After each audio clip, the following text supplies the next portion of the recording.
জি, প্রথমেই আপনি আপনার নামটা একটু বলেন প্লিজ। আমি আরিফা।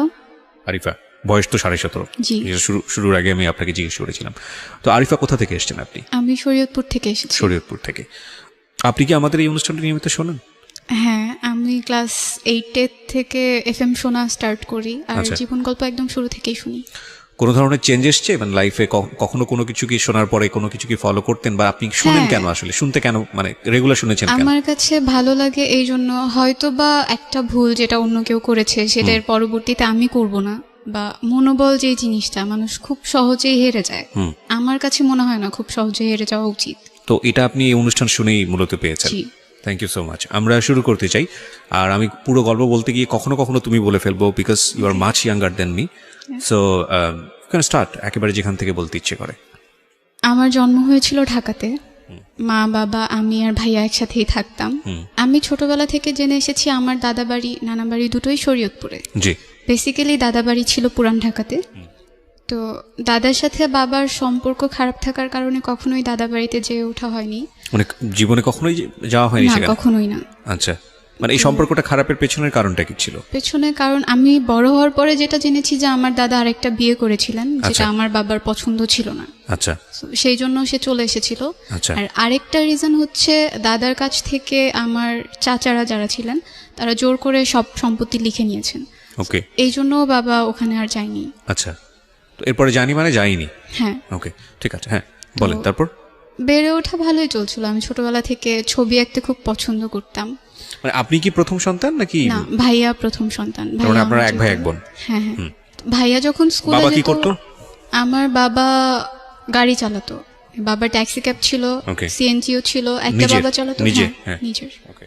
চলছিল সবকিছু ভালোই। আমি ভাইয়ার সাথে স্কুলে যেতাম। আমার পড়াশোনা খুব ভালো ছিল বলে আমাকে প্লেতে না ভর্তি করে নার্সারিতে ভর্তি করা হয়। আচ্ছা। তো টিচার আমাকে ভর্তি করতে চায়নি, বলল যে এত ছোট বাচ্চা পারবে না। তো তবুও আম্মু বলছে যে নার্সারিতে ভর্তি করেন, যদি সে না পারে তাকে নিচের ক্লাসে নামাই দিন। আমার নানা ভাইয়ের খুব ইচ্ছে ছিল আমাকে মাদ্রাসায় পড়ানোর। যখন আমি ক্লাস 1-এ উঠি তখন আমাকে একটা মাদ্রাসায় ভর্তি করে দেওয়া হয়, সেটাও ঢাকাতেই। সেখানেও পড়াশোনা খুব ভালো ছিল। আমি ক্লাস 5 পর্যন্ত মাদ্রাসাতেই পড়ি। ক্লাস 5 পর্যন্ত সব কিছু ঠিক ছিল, কিন্তু আমার বাবা প্রায় সময় অসুস্থ থাকতেন, যে কারণে আমাদের ফিনান্সিয়াল সাপোর্ট দেওয়াটা তার জন্য খুব কঠিন হয়ে যেত।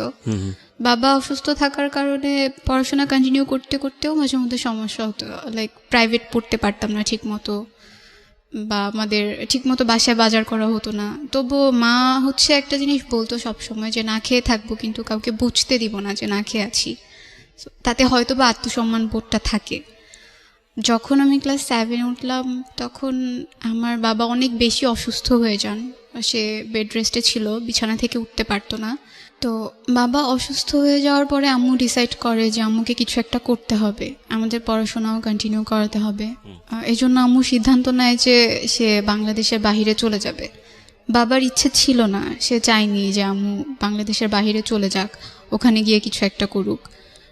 আব্বুর ইচ্ছে ছিল সবসময় যে আমরা সবাই একসাথে থাকবো, যাই করি না কেন একসাথেই থাকবো। এরপর আম্মু বাবার বিরুদ্ধে গিয়েই তার পাসপোর্ট করে, ভিসার জন্য অ্যাপ্লাই করে, আর একটা সময় হয়েও যায়। তো আমার নানা মারা যায় 2012-এ আগস্টে। তো তখন আম্মুর প্রায় যাওয়ার ডেট চলে আসছে। কোথায়, কোন দেশে? জর্ডানে। জর্ডানে? হ্যাঁ। তখন তুমি ক্লাস 7-এ পড়ো? হ্যাঁ, আমি তখন ক্লাস 7-এ পড়ি। 2012-এর সেপ্টেম্বরের 17 তারিখে আম্মু বাংলাদেশ থেকে চলে যায়। এটা তোমার বাবার একেবারে অনুমতি? হ্যাঁ, কোনো বাবার ইচ্ছে ছিল না। কি পেশায় যায় উনি তখন? Home servant. Home servant. কত সালের কথা বলছো? 2012। 2012। এই বিষয়গুলো একটু খেয়াল রাখবেন। হ্যাঁ। তো যখন বাবা আম্মুকে যেতে দিতে চায়নি, তো আমরা যখন এখানে ছিলাম আম্মু তো ওখানে ছিল, মানে সে একটু খাপছাড়া ভাবে রয়ে গেছিল। সকালে কখন উঠছি, আমি স্কুলে যাচ্ছি কিনা, আমার পড়াশোনা ঠিক মতো হচ্ছে কিনা, এগুলো সে খুব একটা কেয়ার করতো না। সে যতটুকু সময় দিতে পারতো, কখনো আমাকে এসে জিজ্ঞেস করতো না যে তুমি খেয়েছো কিনা, পড়ছো কিনা। দেখা যেত আমি সকালবেলা স্কুলে যাচ্ছি, তো আগে যেমন আমি স্কুলে যাওয়ার সময় আম্মু আমাকে খাইয়ে দিত, আমি হাত দিয়ে খেতে পারতাম না। এখন আমাকে কেউ খাইয়ে দেওয়ার মতো নাই, বা আমাকে যে বলবে তুমি খেয়ে নাও এটা বলার মতো কেউ নাই। মানে ওই সময়টাতে যখন তোমার যখন মা আমি জর্ডানে চলে গেল। হ্যাঁ। আবার যখন আমি স্কুল থেকে আসতাম, স্কুল থেকে এসে যেদিন খালামুনি না আসতে পারতো আমাকে রান্না করতে হতো। এমন হতো যে রাতে আর সকালে দুটা রান্না করে রাখছি আমি রাতেই। ক্লাস 7-এ পড়া অবস্থায়? হ্যাঁ, তখন থেকেই। আচ্ছা। আমাদের রান্না করতে হতো। ভাইয়া মাঝে মাঝে হেল্প করতো। তোমার ভাইয়া কিন্তু তখন কি করতো? ও তো তোমার চেয়ে বয়সে বড়। ভাইয়া বয়সে বড় হলেও আমরা একই ক্লাসে পড়তাম। কেন? ভাইয়া পড়াশোনায় খুব একটা ভালো ছিল না, যার জন্য ওকে নিচের ক্লাস নামায় দেওয়া হয়েছে। তোমার চেয়ে বয়সে কত বছরের বড় ছিল? 2 বছর। 2 বছর, ওকে। তো খারাপ লাগতো তখন, মনে হতো আম্মু থাকাটাই হয়তো বা অনেক বেশি ভালো ছিল, কারণ আম্মু থাকলে তো আমার কেয়ার করতো। বাবা কি অন্যভাবে। তখনও বেড রেস্টে? না, তখন আবু টুকিটাকি কাজ করতে পারে, তবে খুব একটা না। আচ্ছা, মানে উনি শারীরিকভাবে অসুস্থ ছিলেন? হ্যাঁ, সব সময়ই নাকি সে অসুস্থ থাকতেন। ও, তার প্রেশার যে কোনো সময় ফল করতো, ওকে তার ডায়াবেটিস ছিল। ওকে। আমি একদিন আমার যখন পরীক্ষা চলে আসে, আমার টিচার বাসায় কমপ্লেন করে যে ও ঠিক মতো ক্লাসে পড়া দিতে পারছে না। তো আমার গার্ডিয়ান হিসেবে বাবাকে ডাকায়। বাবা যখন যায়, বাবাকে বলে যে সে আগে খুব ভালো ছিল স্টুডেন্ট, এখন সে নিয়মিত ক্লাসে পড়া দিতে পারছে না। তো তখন বাবা আর কি টিচারকে বলে ওর আম্মু তো এখন নাই, হয়তো বা সে থাকলে ওকে অন্যভাবে পড়াতো। তখন টিচার আমাকে একটু ভালোভাবে পড়ানো, মানে বোঝানোর চেষ্টা করে যে না, তুমি পড়ো, যেভাবে পারো পড়ো, ক্লাসের পড়াটা অন্তত ক্লাসে কভার করে ফেলো, যাতে তোমার পরীক্ষায় খারাপ রেজাল্ট না হয়। জি। আমার নানু এসে কয়েকদিন ছিল আমাদের সাথে, আমাদের টেক কেয়ার করেছে আম্মু যাওয়ার পর। আমার যখন পরীক্ষা চলে আসে, তখন তো আমার পক্ষে রান্না করা পসিবল ছিল না। তো আমার খালামুনিকে নিয়ে আসে গ্রাম থেকে। আমার ছোট খালামুনি তখনও বিয়ে হয়নি, সে আমাদের বাসায় এসে স্টে করে, সে পড়াশোনা করতো না। তো রান্না টান্না করতো, আমার সাথে স্কুলে যেত, আমাকে পরীক্ষা দিয়ে আবার নিয়ে আসতো, কোচিংয়ে যেতাম, তখনও সে আমাকে দিয়ে আসতো।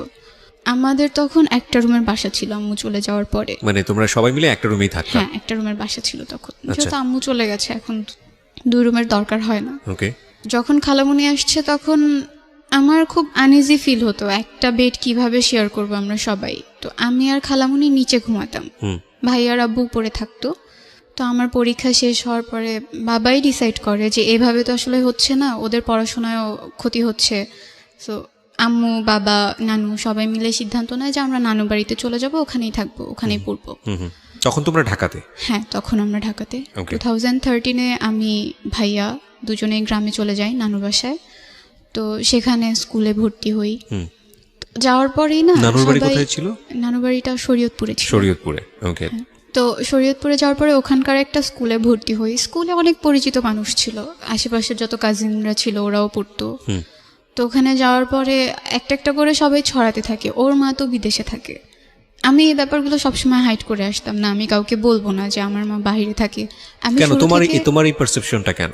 না, আমার কাছে খারাপ লাগতো বলতে যে আমার মা আমার সাথে থাকেন না, সে বাইরে থাকেন, আমার কাছে খারাপ। মানে তোমার মা বিদেশে থাকেন, এই বিদেশে থাকা ব্যাপারটা খারাপ লাগতো, নাকি তোমার মা তোমার সঙ্গে থাকে না এটা খারাপ লাগতো? আমার সাথে থাকে না, এটাই আমার কাছে বেশি খারাপ লাগতো। আর বিদেশে যে থাকে না, এটা বলতে খারাপ লাগতো, কারণ বললে ভাববে কি যে ও কি যেন হয়েছে, এই জন্য মেবি বিদেশে থাকে। এটা তুমি জানলে কিভাবে? মানে এটা তুমি তোমার তো বয়স অনেক অল্প, ক্লাস 7 এ আমি পড়ো। যখন নানু বাড়িতে গেলাম, তো যাওয়ার পরে বলতো আশেপাশের মানুষ, হ্যাঁ ওর মা বিদেশে থাকে, এই মেয়ে তো মানুষ হবে না, এই ছেলে তো মানুষ হবে না। তো আমার মনে হতো আমি যদি আমার কোনো ফ্রেন্ডের কাছে গিয়েও এই ব্যাপারটা শেয়ার করি, সবাই হয়তো এটাই বলবে, না ও তো একটু অন্যরকম, ওর মা তো থাকে না কাছে, ওকে কে কিভাবে কিছু শিখাবে। ওকে, তো তার মানে তুমি সারাউন্ডিং থেকেই মোটামুটি বুঝতে পারছো যে তোমাদের এই বিষয়টাকে পরিবেশ ভালোভাবে দেখছে না। জি। আচ্ছা, তো তারপর থেকেই তোমার কাছে বিষয়টা আনইজি লাগতো। হ্যাঁ, তোমার মা কি টাকা পয়সা পাঠাতো তখন? হ্যাঁ, পাঠাতো। প্রতি মাসে টাকা আমার পয়সা? স্যালারি তখন খুবই কম ছিল, জাস্ট কোনো রকম চলে যেত আমাদের। আচ্ছা, ঠিক আছে, হ্যাঁ বলো তারপর। আমরা যে নানু বাড়িতে থাকছি, এই ব্যাপারগুলো আমার মামা মামি এরা সবাই একটু অপছন্দ করতো। তারা চাইতো না আমরা এখানে থাকি, বারবার বলতো ঢাকাতে থাকলে কি সমস্যা হতো, এখানে কেন থাকছে। যেটা হতো যে নানু 1 মাসের জন্য ঢাকায় চলে আসছিল, তখন বাসায় আমি, ছোট খালামুনি, আব্বু, ভাইয়া 4 জন ছিলাম। একদিন যখন আমি আসলাম স্কুল থেকে, তখন এসে আমি দেখলাম যে আমার বাবা আর আমার খালামুনি আমাকে দেখে দুজন আলাদা হয়ে যায়। তো ব্যাপারটা দেখে আমার কাছে খুব আনইজি ফিল হয় যে কেন তারা এইভাবে কেন থাকবে। এই ব্যাপারগুলো আমি সহ আমার ভাইয়াও বেশ কয়েকবার নোটিস করে। তো ওর কাছে মেবি বিষয়গুলো খারাপ লাগছে। কোন ক্লাসে পড়ো তখন তুমি? আমি তখন ক্লাস 8 এ পড়ি, 2013 এ। তো এই বিষয়গুলো যে খারাপ লাগতো, এগুলো কি মানে কারোর সাথে তোমরা আলোচনা করতে যে এটা নিয়ে বাবাকে কিছু বলা উচিত, বা বাবাকে সরাসরি কিছু বলা উচিত? না, আমি বাবাকে যথেষ্ট ভয় পেতাম, বলতে পারতাম। তোমার ভাইয়ার সাথে তোমার সম্পর্ক কেমন ছিল? তখন পর্যন্ত ভালো ছিল। তো তোমরা দুজন মিলে কি ডিসকাস করতে যে এই বিষয়টা আমাদের ভালো লাগছে না, সুতরাং একটু বলা উচিত? আমি দেখলে আমি কখনো ওর কাছে বলতাম না। ওকে। আর ও দেখলে আমাকে কখনো বলতো না, এগুলো আসলে পরে জানা হয়েছে যে না ও ঠিক আছে। এগুলো নোটিস করছে। ঠিক আছে, বুঝতে পারছি, দুজনেই সেপারেটলি আলাদা আলাদা ভাবে বিষয়গুলো নোটিস করছো। হ্যাঁ, তোমার মায়ের সাথে তোমাদের সম্পর্ক কথা হতো ওই সময়টাতে, রেগুলার ফোনে কথা হতো? আম্মু তোমার প্রতিদিন আম্মুকে call বলতা দিত। বিষয়গুলো যে আম্মু না, এরকম তখন হচ্ছে? পর্যন্ত আম্মুকে কিছু বলিনি। তো তোমাদের তো বলতে কেউ না করেনি, তোমরা বলনি কেন? ভয় লাগতো হয়তো বা এটা নিয়ে কোনো একটা ঝামেলা ঝামেলা তৈরি হবে। হবে। ওকে, ভাইয়া রাগ করে বাসা থেকে চলে যায়, 7 মাসের জন্য চলে যায়, আমরা তাকে কি নিয়ে খুঁজে রাগ পাই করে? না। কি নিয়ে রাগ করে? এই ব্যাপারগুলো সে দেখতো, তার কাছে খুব খারাপ লাগতো। সে তো আমার চাইতে 2 বছরের বড়, একটু হলেও বুঝে আমার চাইতে। আচ্ছা, আমরা তাকে অনেক খুঁজেছি, পাইনি। না তোমার ভাই যে 7 মাসের জন্য গেল, সে কি তার মার সঙ্গে যোগাযোগ করতো ওই না, সময়টাতে? কারোর সাথে যোগাযোগ করতো না সেই সময়টাতে। তো আম্মুকে যখন ভাইয়ার কথাটা বলা হয়, আম্মুকে প্রায় 1 মাসের মতো হাইড করা হয়। আম্মু যখন কল দিয়ে বলতো যে ভাইয়াকে দেওয়ার কথা, তো আমরা দিতে পারতাম না, কারণ ভাইয়া তো ছিল না। বলা হতো যে না এখানে গেছে ওখানে গেছে। তো আম্মুকে যখন বলা হলো যে ভাইয়া নাই, সে প্রচন্ড কান্না করে। তো বারবার জানতে চাচ্ছিল কেন সে চলে গেছে, কারণ কি ছিল। সে বারবার নানুকে প্রশ্ন করছিল যে কেন চলে গেল, আমি তো তাকে কোনো কিছুর অভাব দেইনি, তো কেন সে গেল। কারো কাছে আসলে কোনো রিজন ছিল না। আমি তখন পর্যন্ত আম্মুকে বলতে পারছিলাম না যে হয়তো বা এই ব্যাপারগুলো ওর কাছে খারাপ লাগছিল, এজন্য ও চলে গেছে। তো আমি আমার পড়াশোনাটা তখন পর্যন্ত কন্টিনিউ করছি। এর মাঝখানে আমার খালামুনি, ছোট খালামুনির বিয়ে ঠিক হয়। তুমি তখন ক্লাস 8-এ? হ্যাঁ, আমি তখনও ক্লাস 8-এ পড়ি। ওকে, বিয়ে ঠিক হওয়ার পরে তার বিয়েটা ভালোভাবে মিটে গেল, সবাই ছিল। তো খালামুনির বিয়েতে আমার মামাকে কিছুটা ঋণ করতে হয়, মানে সব মিলে পরিবারের অবস্থাটাও তখন খুব একটা ভালো ছিল না।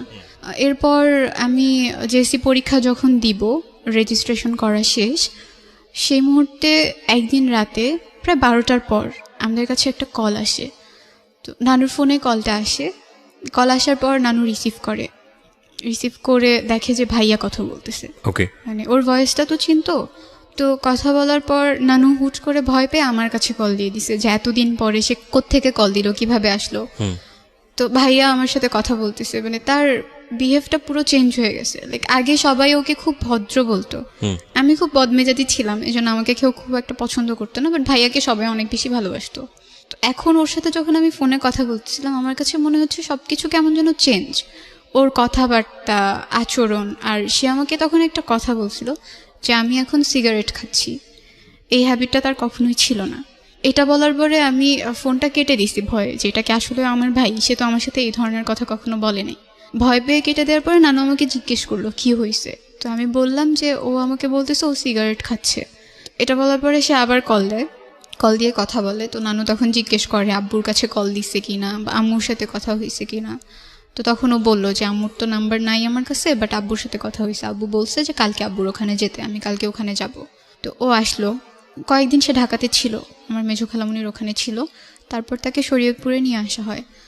তখনও সবকিছু ভালোই চলছে। আমার না কিন্তু তোমরা পরীক্ষাও- জিজ্ঞেস করলে না তুমি কোথায় ছিলা হ্যাঁ, এতদিন জিজ্ঞেস যাবত, কি করছে। কেন সে- সিগারেট খেয়েছো, কি প্রবলেম, কি হচ্ছে? সে বলতো যে তার কাছে ভালো লাগেনি, তার পড়াশোনা ভালো লাগতো না, এই জন্য সে চলে গিয়েছিল। আচ্ছা। এক্স্যাক্ট রিজনটা সে তখন পর্যন্ত বলেনি কাউকে। ওকে, কারণ বাসায় আসার পরে সে জানে যে এখন পর্যন্ত সবকিছু ঠিকঠাক, ওই ব্যাপারগুলো এখন পর্যন্ত কেউ জানে না, এজন্য সেও বিষয়টা এড়িয়ে যায়। তো আবার যখন পরীক্ষা কাছে আসে, আমার মামারা সবাই একদিন বাড়িতে আসে। আসার পরে আমি শুনছি যে আমাকে দূরে রেখে তারা সবাই কিছু একটা নিয়ে ডিসকাস করছে, আমাকে ব্যাপারগুলো জানতে দিচ্ছে না। আমার পরীক্ষা যখন চলে আসছে তার 2 দিন আগে আমি ঘুমিয়ে পড়ছি। আমি তখন ছোট খালামুনির সাথেই ঘুমাই। আমি আর খালামুনি ঘুমানোর পরে রাত 2টা বাজে আমার ঘুম ভেঙে যায়। আমি প্রচুর এফএম শুনতাম, মিডনাইট পর্যন্ত এফএম শুনতাম। তো শুনতে শুনতে ঘুমায় পড়তাম। সেদিন এফএমটা শোনা হয়নি, মামারা সবাই বাসায় ছিল, এই জন্য 2টা বাজে যখন আমার ঘুম ভেঙে যায়, আমি তখন বাইরে খুব শাউট শুনতে পারি যে সবাই খুব চিল্লাচিল্লি করছে আর বলছিল আমার নাম নিয়ে যে ওকে তো এখানে রাখা যাবে না, ওকে এখানে রাখলে আমরা কেউ এই বাড়িতে আসবো না। আমার বড় মামিও বলছিল যে ও কেন এখানে থাকবে, এত কিছুর পরেও আপনি ওকে এখানে রাখতে চান। এগুলো আমার নানুকে বলার পরে নানু জাস্ট বলছিল যে আমি ওকে ফেলতে পারবো না, আমি ওকে কোথায় রাখবো, ও কার কাছে গিয়ে থাকবে, আমি ওকে আমার সাথেই রাখবো। যখন আমি এই কথাগুলো শুনছিলাম আমার কাছে খুব খারাপ লাগছিল। আমি জানতে চাচ্ছিলাম যে কি এমন হয়েছে যার কারণে তারা আমাকে এই কথাগুলো বলতেছে যে আমাকে এখানে রাখবে না। পরীক্ষার আগের দিন রাতে আবার শুনতে পেলাম যে আমার বাবার সাথে আমার ছোট খালামুনির অ্যাফেয়ার ছিল। আমি যখন এই কথাগুলো শুনলাম আমার মনে হলো আমার মাথার উপর আকাশ ভেঙে পড়েছে। মানে এটা নিয়ে রাতের বেলা গন্ডগোল হচ্ছিল? হ্যাঁ, এটা নিয়ে গন্ডগোল হচ্ছিল। এটা তোমার খালামণির বিয়ের পরে? হ্যাঁ, খালামুনির বিয়ের 3 থেকে 4 মাস পরেই আস্তে আস্তে জানতে পারলাম যে তোমার বাবা তখন কোথায় ওই সময়? বাবা তখন ঢাকাতে। আচ্ছা, সে তখন ঢাকাতেই ছিল, ঢাকাতেই থাকতো। তো যখন এগুলো হয়, এই কথাগুলো যখন হচ্ছিল, তখন খালামণি নানুর বাসায় ছিল। তার হাজবেন্ডের সাথে তার তখন ঝামেলা চলছিল। এই ব্যাপারগুলো নাকি আরও প্রায় 2 মাস আগে থেকে কথাবার্তা হচ্ছিল, কিন্তু এইভাবে না। তখন পর্যন্ত খুব একটা কেউ জানতো না। বড় মামার বাসায় নাকি ছোট খালামণির হাজবেন্ড বেড়াতে চায়, সেখানে গিয়ে সে মামা আর মামির সাথে এই কথাগুলো শেয়ার করে যে এরকম এরকম একটা কিছু হয়েছে। যখন আমাকে এগুলো বলা হয়, আমাকে একদম আমার নানু সামনাসামনি বলছিল যে তোর বাবাকে আমরা এত ভালো জানতাম, তোর বাবা এই কাজটা কিভাবে করলো। আমি তখন পড়ছিলাম, আমার পরীক্ষা পরের দিন। আমার কাছে প্রচণ্ড খারাপ লাগছিল, আর আমি বিশ্বাস করতে পারছিলাম না যে আমার বাবা এমন কিছু একটা করতে পারে। আর এখন যে এই ব্যাপারটা অনেক দূর এগিয়ে গেছে, যেখানে আমার আম্মু আমার খালামণিকে অনেক বেশি আদর করতো, তার জামা কাপড় থেকে শুরু করে এভরিথিং আম্মুই দিত। আমার পরীক্ষার আগের দিন পর্যন্ত তো এগুলো ঠিক আছে, আম্মুর সাথে আমার তখন পর্যন্ত কথা হয়নি। আমি যে আম্মুকে ফোন দিয়ে বলবো যে মা এগুলো এগুলো তো ঘটছে, তুমি কি কিছু জানো কি না, সেই সুযোগটাও আমি পাইনি। পরের দিন আমার পরীক্ষা। আমার প্রথম পরীক্ষার দিন বাবা মার কাছে তো সবাই দোয়া চায়, যদি দূরে থাকে তাও দোয়া চায়। আম্মুর সাথে কথা বলতে পারিনি, কিন্তু আব্বুকে আমি কল দিলাম। কল দেওয়ার পরে আমার বাবার প্রথম প্রশ্ন ছিল, তুমি কার সাথে থাকতে চাও, তোমার আম্মুর সাথে নাকি আমার সাথে? তো আমার আসলে অনেক খারাপ লাগে, আমি তো দোয়া চাওয়ার জন্য আব্বুর কাছে কল দিছিলাম। এইরকম কোনো একটা প্রশ্ন আমি আশা করিনি। আমি তখন কিছু বলিনি, কলটা কেটে দিছি। কেটে দেওয়ার পরে পরীক্ষা দিতে গেলাম। এক্সাম হলে গিয়ে আমি লিখতে পারছি না, মানে আমার বারবার মনে হচ্ছে এসব কি হচ্ছে আমার চারপাশটায়। সব কিছু তো খুব ভালো ছিল, গোছানো ছিল, এগুলো কেন হচ্ছে? আমার বাংলা পরীক্ষাটা খুব খারাপ হয়। তো পরীক্ষা যখন দিয়ে আসছিলাম, আমি তো খুব কান্না করছিলাম। আমার 2টা খুব ক্লোজ ফ্রেন্ড ছিল স্কুলে, তো ওরা আমাকে জিজ্ঞেস করে কি হয়েছে, কান্না কেন করতেছি, সব কিছু তো ঠিক ছিল, হঠাৎ করে কি হলো? তো আমি তখন শুধু এইটুকু বলছিলাম যে আমার মামারা চায় না আমি আর নানু বাড়িতে থাকি, কিন্তু আমি এখান থেকে গিয়ে কোথায় থাকবো, আমার তো Okay. কারোর সাথে থাকার মতো জায়গা নেই। তো বলতেছে কেন, আঙ্কেল আছে না, আঙ্কেলের কাছে গিয়ে থাক, তোর তো এটা আরও ভালো একটা অপশন, ঢাকায় গিয়ে পড়তে পারবি, আবার সব কিছু আগের মতো হয়ে যাবে। তো আমি বললাম যে না, এটা পসিবল না, যেহেতু এখানে থাকা স্টার্ট করছি, আমি চাই এখান থেকে পড়াশোনাটা কন্টিনিউ করতে। আর নানু যতটা আদর করে এতটা আদর কেউ আমাকে করবে না। আমি পরীক্ষা দিয়ে বাসায় আসার পরে তখন এই ব্যাপারগুলো নিয়ে গন্ডগোল হচ্ছে। তো নানু তখন মামাদেরকে বলল যে ওকে যদি তোরা এখানে না রাখিস, আমিও এখানে থাকবো না। আর তোর যদি ইচ্ছা হয়, আমার বড় মামাকে বলছে যে তোর যদি ইচ্ছে হয় তুই আমাকে খাবারের কোনো টাকা টুকা দিস না, আমার লাগবে না, আমি এভাবেই চলতে পারবো, যা আসে জমি থেকে সেটা দিয়ে চলতে পারবো। তো নানুর সাপোর্টটা আমার মনে হয় তখন সবচেয়ে বেশি কাজে লেগেছে মেন্টালি স্ট্রং থাকার জন্য। আম্মুর সাথে আমি ব্যাপারটা প্রথম শেয়ার করি আমার বাংলা পরীক্ষা শেষ হওয়ার পরে। আম্মু নাকি এই ব্যাপারগুলো শুনেছে, যখন থেকে কথা হচ্ছে তখন থেকেই শুনেছে, কিন্তু সে আমাকে কিছু বুঝতে দেয়নি। আর এটা নিয়ে বাবার সাথেও তার খুব ঝামেলা হয়েছে। যেটা হতো যে এই ব্যাপারের পরে বাবা আমাকে ফোন দিত না, আমি বাবার সাথে কথা না বলে থাকতে পারতাম না। আমি নিজের থেকেই তাকে দিনে 4 থেকে 5 বার কল দিতাম, কিন্তু সে রেসপন্স করতো না। কল রিসিভ করলেও বলতো যে আমি এখন ব্যস্ত আছি, পরে কথা বলি। এরপর আমি ক্লাস 9-এ ভর্তি হলাম, জেএসসি রেজাল্ট পাবলিশড হলো। রেজাল্ট খুব একটা ভালো হয়নি, তবুও আম্মু কোনো রকম খুশি ছিল। আর তখন থেকে আসলে স্টার্ট হয় আমার উপর সবার যে একটা প্রেশার। আমি কারো বাসায় গেলেই প্রথম প্রশ্ন হতো, তুই কিছু জানতি না, তুই কি কিছু দেখিস নাই, এগুলো যে ঘটছে একদিনেই ঘটে গেল, তোর কি কখনো চোখে পড়ে নাই? তখন কিছু বলার ছিল না আমার, আমি ওখান থেকে চলে আসতাম। এরপর থেকে আশেপাশের মানুষগুলোর সাথে আমি কথা বলা খুব কমিয়ে দিই, কারো বাসায় যেতাম না, সবাইকে অ্যাভয়েড করা স্টার্ট করে দিই যে না, আমি আমার মতো করে থাকবো, কাউকে লাগবে না। যখন ক্লাস 9-এ ভর্তি হলাম, ক্লাসে পারফরমেন্স ভালো থাকার কারণে টিচাররা আমাকে খুব আদর করতো, সবাই চিনতো। একদিন তখন ফেব্রুয়ারি ছিল, আমি করিডোরে দাঁড়ানো ছিলাম স্কুলে, আমার একটা ফ্রেন্ড আমার সাথে ছিল। তো আমাদের স্কুলে কলেজও আছে। তো হঠাৎ করে কলেজের ভাইয়েরা যখন যাচ্ছিল, আমার একটা ফ্রেন্ড বলছিল, একটা ছেলেকে দেখিয়ে বলছিল যে এই ছেলেটা তো খুব সুন্দর, আমার খুব ইচ্ছে করে এর সাথে প্রেম করতে, যদি আমাকে বলতো আমি এক পায়ে রাজি হয়ে যেতাম। তো আমি হেসে দিছি, আমি কিছু বলি নাই, বলছি ছেলেটা এতটাও সুন্দর না যে তার সাথে প্রেম করতে হবে। তো এ কথাটা বলার পরে সে আমাকে বলছে তুমি জাস্ট ওর সাথে ফ্রেন্ডশিপ করে দেখাও। তো বলছি আমি যদি এখন হুট করে গিয়ে তাকে বলি যে ভাই আমি আপনার সাথে ফ্রেন্ডশিপ করবো, সে তো আমাকে একটা চড় দিয়ে দিবে, পিচ্চি মেয়ে কোত্থেকে আসছে ফ্রেন্ডশিপ করতে। এটা বলার পরে সে বলতেছে আমি তোমাকে ফোন নাম্বার কালেক্ট করে দিব এনিহাও, বাট তোমার ওর সাথে ফ্রেন্ডশিপ করে দেখাতে হবে, যদি তুমি না পারো তুমি স্কুলে আসবে না। লাইক একটা চ্যালেঞ্জের মতো হয়ে গেছে। তো আমি বললাম ওকে ফাইন, তুমি যদি আমাকে নাম্বার কালেক্ট করে দিতে পারো আমি দেখবো বাকিটা কিভাবে কি করা যায়। তখন পর্যন্ত আমার কোনো পার্সোনাল ফোন ছিল না। তো প্রায় 1 মাস পরে সে আমাকে একদিন মেসেজে একটা নাম্বার দিল, আর তার নামটা আমি এখানে বলতে চাচ্ছি না। তো নামটাও সাথে লিখে দিছিল যে এটা ওর নাম্বার। তো আমি ওকে জিজ্ঞেস করলাম কিভাবে কালেক্ট করছো, বলল যে আমার একটা ফ্রেন্ড আছে তার কাছ থেকে কালেক্ট করে দিছি। কোন ক্লাসে পড়ো তখন তুমি? তখন আমি ক্লাস 9-এ। ক্লাস 9-এ পড়ো। তোমার ভাই কি তোমার সঙ্গে থাকে? না, ভাইয়া তখন ঢাকাতে থাকতো, ঢাকাতে আব্বুর সাথে। বাবার সঙ্গে থাকতো? হ্যাঁ। তুমি থাকতো তোমার নানুর সঙ্গে? হ্যাঁ। আচ্ছা। তো আমি সেদিন রাতেই একটা মেসেজ দিই। মেসেজ ওই দেওয়ার ছেলেটাকে? পরে হ্যাঁ, ছেলেটাকে মেসেজ দিই। ছেলেটা কি তোমাদের স্কুলের কলেজ সেকশনে পড়তো? হ্যাঁ হ্যাঁ। ওকে। সে তখন ইন্টারমিডিয়েট ফার্স্ট ইয়ারে পড়তো। তুমি তখন ক্লাস 9-এ? হ্যাঁ। হুম। তো মেসেজ দেওয়ার পরে সে রিপ্লাই দেয়, সাথে সাথেই রিপ্লাই দেয়, জিজ্ঞেস করে কে। তো আমি আমার পরিচয়টা গোপন রেখেই তার সাথে কথা বলছিলাম। জি। আমি যখন তাকে মেসেজ দিছি তখন আমি আমার ফ্রেন্ডকে বললাম যে আমি তো তাকে মেসেজ দিছি, সে রিপ্লাই দিছে। তার আগে তুমি আমাকে একটু বলো, সেটা হচ্ছে যে আমি এখান থেকে আবার শুনবো তোমার কাছে, কিন্তু এটা নিয়ে তোমার বাবার সঙ্গে তোমার যোগাযোগ হতো, তোমার বাবা বিষয়টাকে ডিনাই করতো, মানে তোমার সঙ্গে কথা বলতে চাইতো না।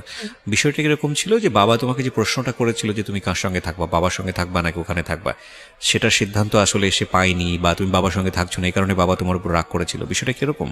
না, বিষয়টা এমন না। বাবা আসলে চাইতোই না, সে আমাদেরকে দূরে সরাতে চাচ্ছিল আস্তে আস্তে। সে চাচ্ছিল তার মতো করে আলাদা থাকতে।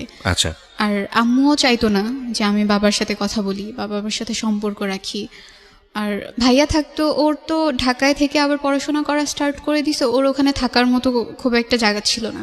তো এই জন্য ও বাবার সাথে থেকেই পড়াশোনাটা করতো। তুমি এই ঘটনা ঘটার পরে মার সঙ্গে কি এই বিষয়গুলো নিয়ে কথাবার্তা হলো? মা কি তোমাকে কিছু জিজ্ঞেস করেছিল এই বিষয়গুলো নিয়ে? আম্মু আমাকে কিছু জিজ্ঞেস করেনি। আমি যখন পরীক্ষা দিয়ে আসার পর আম্মুর সাথে কথা বললাম, আমার খুব মন খারাপ ছিল। হ্যাঁ। পরীক্ষা তো ভালো হয়নি, হ্যাঁ। তার উপর বাসায় এত কথা হচ্ছে। তো আম্মুকে আমি বললাম যে মা, আমার পরীক্ষা ভালো হয়নি। জিজ্ঞেস করলো কেন। আমি বললাম বাসায় এরকম এরকম কথা হচ্ছে, তারা আমাকে এখানে রাখতে চাচ্ছে না, কারণটাও বললাম। তো বলতেছে আচ্ছা ঠিক আছে, তুমি কয়েকদিন থাকো, পরীক্ষাটা দাও, তারপর দেখা যাবে কি হয়। তো ওই ছেলেটাকে আমি যখন মেসেজ দিই তখন আমি আমার ফ্রেন্ডকে সাথে সাথে ইনফর্ম করলাম যে আমি তো ওকে মেসেজ দিছি। আমার ফ্রেন্ড যার কাছ থেকে ফোন নাম্বারটা এনে দিছে তাকে সাথে সাথে বলে দিছে যে তাকে তো মেসেজ দিছে, সে তো রিপ্লাই দিছে। এটা বলার পরে সেই ছেলেটা আবার এই ছেলেটাকে নক করে মেসেজে যে তুমি কার সাথে কথা বলতেছো মেসেজে, আমি কিন্তু জানি। তো তখন আর কি তাকে জিজ্ঞেস করে নাম বলো, কার সাথে কথা বলতেছি, কে আমাকে মেসেজ করছে, তার অ্যাড্রেস দাও। তো আমি একটা মিথ্যা অ্যাড্রেস দিয়ে তো পরিচয়টা স্টার্ট করি, সে সেই অ্যাড্রেসটাই বলে, সেও জানতো না আসলে আমি কে। তো আমার হচ্ছে জাস্ট ফ্রেন্ডশিপ করাটা একটা ইস্যু ছিল, আর কিছু ছিল না। আমি ফ্রেন্ডশিপ করার পর তার সাথে কথা বলা বন্ধ করে দিব, এরকম কিছু একটা প্ল্যান ছিল। তোমাদের যে ফ্রেন্ডশিপের জায়গা থেকে আমি আবারও ফিরি, কিন্তু তার আগে আমাকে একটু বলো, তোমাদের বাবার সাথে মার যে দূরত্ব বা সেপারেট হয়ে যাওয়ার যে ব্যাপারটা, সেখানে যেই ব্যক্তিটি মানে তোমার আন্টি, তো সেখানে ওনার যে 3 মাস পরে যে প্রবলেমটা হলো বিয়ের পরে, ওনার অবস্থা কি দাঁড়ালো ওই ঘটনার পরে? উনি তখন নানুর বাসাতেই থাকতো, আমাদের সাথেই থাকতো, কিন্তু আমি খালামুনির সাথে কথা বলতাম না। কথা বলতে না তুমি? উনি ওই বাসাতে থাকতো কেন? ওনার শ্বশুর বাড়ি কি সমস্যা হচ্ছিল ওখানে? আমাদের তো তখন ডিভোর্স হয়ে গেছে। ও, ডিভোর্স হয়ে যায় তখন এই ঘটনার প্রেক্ষাপটে? ডিভোর্স হয়ে যায়। তো সে মেসেজ করতো, দেন আমি তাকে বললাম যে আমি তার সাথে ফ্রেন্ডশিপ করতে চাই। এটা করার পরে বললো ওকে ফাইন, প্রবলেম নাই। তো আমি যখন স্কুলে যেতাম, দেখা যাচ্ছে আগে তো তাকে আমরা ওভাবে কোনো কিছু বলতাম না, এখন যখন ফ্রেন্ডরা একসাথে হচ্ছি, কিছু একটা বলছি বা তাকে দেখে হাসছি, এই ব্যাপারগুলো সে বুঝতে পারতো। আর তখন সে ধরে নিছে যে হ্যাঁ, এই সার্কেলটার মধ্যে থেকে কেউ একজন হচ্ছে আমি। তো একদিন আমি বিকেলে গিয়ে তাকে কল দিলাম, তখন মাত্র 1 সপ্তাহের মতো তার সাথে আমার কথা হয়েছে। কল দেওয়ার পরে সে বলতেছে আমি তো আপনাকে চিনি। বললাম বলেন আমি কে? বলছে না, আমি আপনাকে চিনি, কালকে স্কুলে যান তখন বলবো যে আপনি কে। আমরা যখন স্কুলে গেলাম, যেটা হতো যে ক্লাস শুরু হওয়ার আগ পর্যন্ত রুমের সামনে দাঁড়িয়ে দাঁড়িয়ে গল্প করতাম, আর আমাদের ক্লাসের সামনে দিয়ে তাদের ক্লাসে তাদের যেতে হতো। সে যখন ওখান দিয়ে যাচ্ছিল, হঠাৎ করে আমাদের দিকে খুব রাগী একটা ভঙ্গিতে তাকালো, মানে সে বুঝালো যে হ্যাঁ সে আমাকে চিনে। তা আমরা কিছু বলিনি, সবাই একরকম করেই হাসছি। এরপর আবার বাসায় আসলাম, দেন আমি তাকে বললাম আপনি তো আমাকে খুঁজে বের করতে পারলেন না। তো এটা বলার পরে সে বলতেছে আচ্ছা ঠিক আছে, আমি তো খুঁজে বের করতে পারিনি, আমি ব্যর্থ। আপনি একটা কাজ করবেন, কালকে যখন স্কুলে যাবেন, স্কুলের মেইন গেটের সামনে ব্লু বল পেন হাতে দাঁড়ায় থাকবেন। তো স্কুলে যাওয়ার পরে আমি আমার ফ্রেন্ডদের সাথে ব্যাপারটা শেয়ার করি। তো হুট করে আমার একটা ফ্রেন্ড বলে ওঠে আমরা সবাই ব্লু বল পেন হাতে দাঁড়ায় থাকবো, সো দেখবো সে কিভাবে খুঁজে বের করতে পারে। স্কুল গেটে গেলাম, সেখানে সবাই একটা করে ব্লু বল পেন হাতে দাঁড়ায় আছি। তো সে আর তার সাথে তার একটা ফ্রেন্ড ছিল, দুজন এসে মানে হতভম্ব হয়ে যায়, সবার হাতে ব্লু বল পেন, কোনটা আসলে ওই মেয়েটা। তো এটা ভেবে তারা আর কি চলে যায়, একটু লজ্জাও পায় যে আসলে খুঁজে বের করতে পারেনি। তো চলে যাওয়ার পরে বাসায় গিয়ে সে আমাকে জিজ্ঞেস করে যে আপনি এবার আপনার পরিচয়টা দিতে পারেন। তো আমি আমার নাম বললাম, আমার ডাকনাম হচ্ছে মিম, বাসা আমাকে সবাই মিম ডাকে। বাসা কোথায় সেটাও জিজ্ঞেস করে, তো আমি নানু বাসার অ্যাড্রেসটা দিই। আসলে পরিচয় দিয়ে জানতে পারি সে আমার কাজিনের ফ্রেন্ড, তারা একসাথে স্কুলে পড়াশোনা করে আসছে আর খুব ভালো ফ্রেন্ড। এটা জানার পরে সে আমার কাজিনকে জিজ্ঞেস করে এই নামের কি তোদের ওখানে কোনো মেয়ে আছে? বললো হ্যাঁ আছে তো। সে যেটা করে আমার নানু বাসার কাছে এসে আমাকে একটা মেসেজ দেয় যে আপনি একটু বের হন। আমার নানু বাসার কাছেই নদী ছিল, তো আমাকে বললো নদীর ওখানে যেতে। আমি আমার একটা মামাতো বোনকে নিয়ে ওখানে যাই, আমার ওই বোনটার সাথে আমি সব কিছু শেয়ার করতাম। তো ওকে নিয়ে ওখানে যাওয়ার পরে আমি ভাবছি মেবি সামনের দিকে একটা রাস্তা আছে সেখান দিয়ে আসবে, তারা যে অলরেডি এসে পড়ছে এটা আমি জানতাম না। আমি দাঁড়াইছিলাম, সে আমার পেছনে দাঁড়ায় আমাকে ফোনে কল দিছে। তখন পর্যন্ত নানুর ফোনটা আমি ইউজ করি, তো ফোনে কল দেওয়ার পরে আমি কলটা কেটে সামনের দিকে তাকায় আছি, হ্যাঁ আসবে তো, ওই দিক থেকে আসবে। তো সে যখন আমাকে ডাক দিল পেছন থেকে, আমি ঘুরে দেখি সে, আমি অবাক হয়ে গেছি। পরে ওখান থেকে চলে আসি, তার সাথে তখনও কোনো কথা বলিনি। চলে আসার পরে অনেকবার মেসেজ দিল আরেকবার চাওয়ার জন্য। তো আসলে আমি ভয় পেতাম খুব, আমার যে চাচাতো মামারা ছিল সে যদি দেখে ফেলে বা কেউ যদি দেখে এটা নিয়ে কিছু একটা হয়ে যাবে। এমনিতেই তো বাসায় এত ঝামেলা আমাকে নিয়ে, আমাকে তারা এখানে রাখতে চাচ্ছে না। আমি ভয় পেয়ে ওখান থেকে চলে আসার পরে নানু আসলে আমাকে খাবার জন্য রাখছিল অনেকক্ষণ যাবত, আমি আসছিলাম, নানু ওখানে দাঁড়িয়েছিলাম। পরে চলে এসে খেতে বসছি, সে তো ননস্টপলি আমাকে মেসেজ দিয়েই যাচ্ছে আরেকবার যাওয়ার জন্য, আমি আর যাইনি। তো সেদিন রাতে কথা হলো, আমি অনেক রাত পর্যন্ত এফএম শুনতাম, সেদিনও শুনছিলাম। সে তখন থেকে আর কি খুব কেয়ার করা স্টার্ট করলো, লাইক এত রাত পর্যন্ত এফএম শোনা ভালো না, ঘুমিয়ে পড়েন, পরদিন আপনাকে ক্লাসে যেতে হবে, গিয়ে ক্লাসের মধ্যে ঘুমাবেন, টিচার তো বকা দিবে। এরপর 2 মাসের মতো ভালোই চলছিল। হঠাৎ করে সে যেটা করা স্টার্ট করে, আমি যদি তাকে মেসেজ না দেই বা আমি যদি তার সাথে কথা না বলি, কোনো অকেশনে যদি আমি তাকে উইশ না করি, সে খুব রেগে যায়। আচ্ছা, তখন 14 এপ্রিল চলে আসছে, পহেলা বৈশাখ। আমি পহেলা বৈশাখে তাকে মেসেজ করিনি, আমার মনে ছিল না। তো পরদিন সকালবেলা আমি উইশ করার পরে সে খুব রাউড বিহেভ করা স্টার্ট করলো যে কেন তাকে আমি উইশ করি নাই, আমি মেবি তাকে পছন্দ করছি না, সে যে আমার সাথে কথা বলে এটা এখন আমার কাছে বিরক্তিকর কারণ হয়ে দাঁড়াচ্ছে। আমি বললাম না এমন কিছু তো না, আমি জাস্ট এমনিতে ভুলে গেছিলাম, এই জন্য আর উইশ করা হয়নি। সেটা নিয়ে সে অনেক রাগ দেখিয়ে আমার সাথে কথা বলা অফ করে দেয়। সো আমি ব্যাপারটা মেনে নিই, আচ্ছা ঠিক আছে, কথা না বলতেছে, আমার তো এমন আহামরি কিছু না যে তার সাথে আমার কথা বলতেই হবে। এবার যেটা সে করা স্টার্ট করলো, আমি যখন স্কুলে যেতাম তার যত মেয়ে ফ্রেন্ড ছিল ক্লাসে, আমার সামনে এনে তাদের দিয়ে খুব কথা বলতো, লাইক আমরাও দাঁড়ায় আছি, তারাও দাঁড়ায় আছে, আমাদের সামনে খুব কথা বলতেছে, হাসাহাসি করতেছে। বা আমি যদি আমার অফ পিরিয়ড যখন থাকতো তখন বাইরে যখন দাঁড়ায় থাকতাম, সে আমার সামনে দিয়ে যেত, তার কোনো একটা মেয়ে ফ্রেন্ডের হাত ধরে যেত। মানে সামহাউ এটা বুঝতে পারছেন যে আপনাকে নোটিস করছে কোনো না কোনো ভাবে। হ্যাঁ, নোটিস করছে, আর সে চাচ্ছে আমি একটু জেলাস ফিল করি। ওকে, কিন্তু আমি এমনটা করিনি, আমার কাছে খারাপ লাগতো না। আমি যেটা করা স্টার্ট করলাম যে আমার ক্লাসে যত ছেলে ফ্রেন্ড ছিল তাদের সাথে আমি খুব একটা কখনোই কথা বলতাম না, বাট তখন থেকে কথা বলা স্টার্ট করলাম।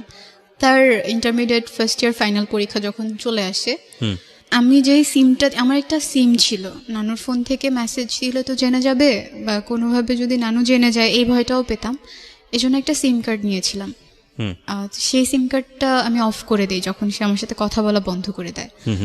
এনিহাও সে আমার নানুর নাম্বারটা কালেক্ট করে, আমার নানুর ফোনে সে একটাই মেসেজ দেয়, জাস্ট আমাকে বলে ওই সিমটা ওপেন করতে। তো আমি ভাবলাম এতদিন পর মেসেজ দিল, ওকে সিমটা ওপেন করে দেখি। সিমটা ওপেন করার পর 200টা মেসেজ আসে, অনেক সরি লেখা, অনেক কিছু লেখা। তো আমি তখনও রিপ্লাই দেইনি। আচ্ছা, আমাদের গ্রুপ ক্লাসগুলো যে হতো সেগুলো তাদের কলেজ সেকশনেই হতো, তাদের ক্লাসগুলো শেষ হয়ে যাওয়ার পর আমরা ওখানে গিয়ে গ্রুপ ক্লাস করতাম। তো সেদিন তাদের প্র্যাকটিক্যাল পরীক্ষা ছিল কৃষি শিক্ষার, তারা ওখানে পরীক্ষা দিচ্ছে, আমরা যে রুমে গিয়ে ক্লাস করছি সেই রুমের বাইরেই ব্যালকনিতে তারা বসে পরীক্ষা দিচ্ছে টিচারের কাছে। তো তার পরীক্ষা শেষ হওয়ার পরে সে একদম এমন একটা জায়গায় গিয়ে দাঁড়ালো যেখান থেকে ক্লাসের বাইরে থাকলেও আমাকে দেখা যায়। আমার কাছে খারাপ লাগছিল যে কেন আমাকে এভাবে দেখছে, কেন এভাবে নোটিস করছে। আমি ওখান থেকে সরে সামনে গিয়ে বসি। তো সেদিন ক্লাসটা কন্টিনিউ করার পরে আমি আমার ফ্রেন্ডগুলোর সাথে ডিসকাস করলাম যে সে তো আমাকে এতবার সরি বলেছে, তো আমি কি তাকে রিপ্লাই দিব কি না। তো বলতেছে আচ্ছা দাও, বাসায় গিয়ে কথা বলো, গিয়ে দেখো কি বলতে চায়। তো আমি বাসায় গিয়ে তাকে মেসেজ দেই, দেওয়ার পরে আবার সব কিছু নর্মাল হয়। সে অনেকবার সরি বলার পরে আবার কথা বলা স্টার্ট করি। আমাদের ফোনে খুব কম কথা হতো, হয়তো 2 সপ্তাহে একবার ফোনে কথা হতো, বেশিরভাগ সময়টা মেসেজে কথা বলতাম। 2-3 দিন যাওয়ার পরে আমি একদিন বলি যে আমার প্রচন্ড মাথা ব্যথা করতেছে, এখন মেসেজ করতে পারবো না, আমার খারাপ লাগতেছে। সে তখন আমাকে একটা মেসেজ পাঠায় যে বাসা তো খুব কাছে, আমি কি আসবো, দেখে যাবো? বলছি না, আপনার আসার দরকার নেই, আপনি কেন আসবেন? তো সে বলতেছে ওকে ফাইন, আমি মেসেজ করতেছি, যদি খারাপ লাগে তখন বলবেন যে হ্যাঁ খারাপ লাগতেছে। আর এর মাঝখানে সে আরেকটা টেক্সট করে যে আমি আপনার মাথায় হাত বুলাই দিয়ে আপনি ঘুমায় যান। তো ব্যাপারটা একটু আমার কাছে অন্যরকম লাগে, হঠাৎ করে এই কথাটা সে আমাকে কেন বলবে। দেন আমি আবার পরের দিন স্কুলে গেলাম, স্কুলে গিয়ে ফ্রেন্ডদের সাথে এই ব্যাপারগুলো শেয়ার করলাম, সে তো এগুলো বলতেছে। তো ওরা এমন একটা ভাব নিয়ে আমাকে একটা কথা বললো, এই ছেলে তোমাকে প্রপোজ করবে? জীবনেও না, এটা তো জাস্ট সে এমনি বলে ফেলছে কথার প্রসঙ্গে। আমি বললাম আচ্ছা, আমি কি দেখতে এতটাই খারাপ, এতটাই কুৎসিত যে আমাকে সে প্রপোজ করতে পারবে না? বাসায় চলে আসি, আবারও তার সাথে কথা বলা স্টার্ট করি।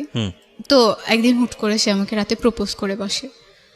তো করার পরে আমি সেদিন এটা কি তাকে বললাম, এসএমএস এর মাধ্যমেই করে, মানে কি হ্যাঁ মেসেজে। মেসেজই করে? আচ্ছা। তো সে যখন প্রপোজ করে আমি তাকে না করে দিই, রিফিউজ করে দিই। করার পরে সে বললো ওকে ফাইন, তুমি যদি সময় নিতে চাও সময় নিতে পারো, আমার কোনো প্রবলেম নেই, আর আমি জোর করছি না, আমার জোর করার দরকারও হবে না। তখন থেকে সে যেটা করলো, কলেজে আসা কমিয়ে দিল। সে চেষ্টা করছিল ট্রান্সফার হওয়ার অন্য কোনো কলেজে, সেটার জন্য অ্যাপ্লাই করেছে। তো আমার সাথেও তার খুব কম দেখা হতো। একদিন আমি একটা বিয়ের অনুষ্ঠানে গিয়েছিলাম, সো আমি একটা ব্ল্যাক কালারের ড্রেস পরা ছিলাম। তো সেদিন যখন আমি আসছি তার সাথে আমার রাস্তায় দেখা হয়, সেও একটা ব্ল্যাক কালারের ড্রেস পরা ছিল। তো দিন বাসায় আসার পরে মানে বলতেছে হ্যাঁ আজকে তো ম্যাচিং হয়ে গেছে ড্রেসেও। বললাম ম্যাচিং হয়ে গেছে, এটা তো আহামরি কিছু হয়নি, ম্যাচিং হলেই কি আর না হলেই কি। তো সে বলতেছিল যে হ্যাঁ আপনি মেবি আমার মেসেজে বিরক্ত হচ্ছেন, আমি আর মেসেজ করবো না। বললাম ওকে ফাইন, মেসেজ করার দরকার নাই। তবুও করতো, হঠাৎ করে 2-1টা মেসেজ করতো, আবার করতে করতে কথাও হতো অনেকক্ষণ পর্যন্ত। এর মাঝখানে যেটা হয় যে কোনোভাবে আমার নানু বুঝতে পারে ব্যাপারটা যে না ও কিছু একটার মধ্যে আছে, কারোর মানে সাথে আপনি কথা কিছু একটার বলতেছে। মধ্যে ফলিং হচ্ছেন। হ্যাঁ। হ্যাঁ, নানু আমাকে একদিন জিজ্ঞেস করে তুমি কি কারোর সাথে কথা বলো? আমি আসলে এই প্রশ্নটার জন্য তখনও প্রস্তুত ছিলাম না। আমি বললাম না তো, আমি কারোর সাথে কথা বলি না, সবকিছু ঠিক আছে। তো যেটা হয় যে সে আমাকে একদিন রাতে বলল সে বাংলাদেশের বাইরে চলে যাওয়ার জন্য ট্রাই করতেছে, চলে যাবে, পড়াশোনা আর করবে না, এখানে স্টপ থাকবে। তো এটা বলার পরে আমার খারাপ লাগে যে কেন চলে যাবে, এখানেই থাকতো, পড়াশোনা করতো, কথা তো হচ্ছিলই, ফিল করতেছিলাম কিছু একটা হয়তো বা হচ্ছে। আর যেটা হতো, আমার তো খুব একটা ফ্রেন্ড ছিল না, আমার সবসময় লোনলি ফিল হতো যে আমার সাথে কথা বলার মতো কেউ নাই, আমাকে কেয়ার করার মতো কেউ নাই, আমি কোথাও গেলে আমার সাথে ঘুরতে যাওয়ার মতো কেউ নাই। তো একদিন রাতে সে আমাকে বললো তার পাসপোর্ট হয়ে গেছে, এখন সে ভিসার জন্য অ্যাপ্লাই করবে, সে চলে যাবে। ছেলেটার নাম কি ছিল? ওকে আমি মুশি বলে ডাকতাম। ঠিক আছে, you can call here Mushi, no problem. হ্যাঁ। Okay. তো বিদেশ কেন যাচ্ছে? তার পড়তে ভালো লাগে না, এই জন্য সে চলে যাবে। ওকে। তো একদিন সে বলল যে সবকিছু ডান, এখন সে চলে যাবে, শুধু ডেটটা আসা বাকি। তো সেদিন রাতে অনেকক্ষণ পর্যন্ত কথা বলছি। তো সে আমাকে সেদিন একটা কথা বলছিল যে আজকের পরে হয়তো বা আর কখনো কথা হবে না, কারণ 2-1 দিনের মধ্যে তো আমি চলে যাব, এই কয়েকদিন অনেক ব্যস্তও থাকবো, সারাদিন তো আর মেসেজ করা পসিবল না, যেহেতু আমরা ফোনে কথা বলি না। তো আমি মেনে নিলাম, আচ্ছা ফাইন। তো সেদিন রাতে অনেকক্ষণ পর্যন্ত কথা বলতে বলতে আমি তার প্রতি অনেক বেশি উইক হয়ে গেছিলাম, কথা না বলে থাকতে পারতাম না, কথা বলতেই হতো, সেটা মেসেজের থ্রুতেই হোক বা ফোনের থ্রুতেই হোক। তো ওই দিন রাতে আমি তাকে সে আমাকে প্রপোজ করেছিল, সেটার অ্যান্সার দিয়ে দিই যে না I can't live without you, আমার লাগবেই আপনাকে, আমার আপনার সাথে কথা বলা লাগবেই, আমি থাকতে পারবো না এইভাবে। তো সে বললো আচ্ছা ঠিক আছে, দেখি কি করা যায়। তো আমি তাকে খুব রিকোয়েস্ট করি বাংলাদেশের বাইরে না যাওয়ার জন্য। তো তাকে আমি যেতে না করার পরে সে বললো আচ্ছা আমি বাসায় কথা বলে দেখি, যেহেতু আমি সবার ছোট, আর আমার বড় আমার বোনরা আছে, আমার দুলাভাইরা আছে, তাদের সাথে আমি কথা বলে দেন তোমাকে জানাবো। তো 2 দিন পরে সে বললো ওকে ফাইন, আমি যাচ্ছি না, আমি পড়াশোনাটা কন্টিনিউ করব। তো এর মাঝখানে বাসায় প্রবলেমগুলো চলছিল, আব্বু টোটালি আমাদের সাথে যোগাযোগ করা অফ করে দিছে, খুবই রেয়ার তার সাথে আমার কথা হতো।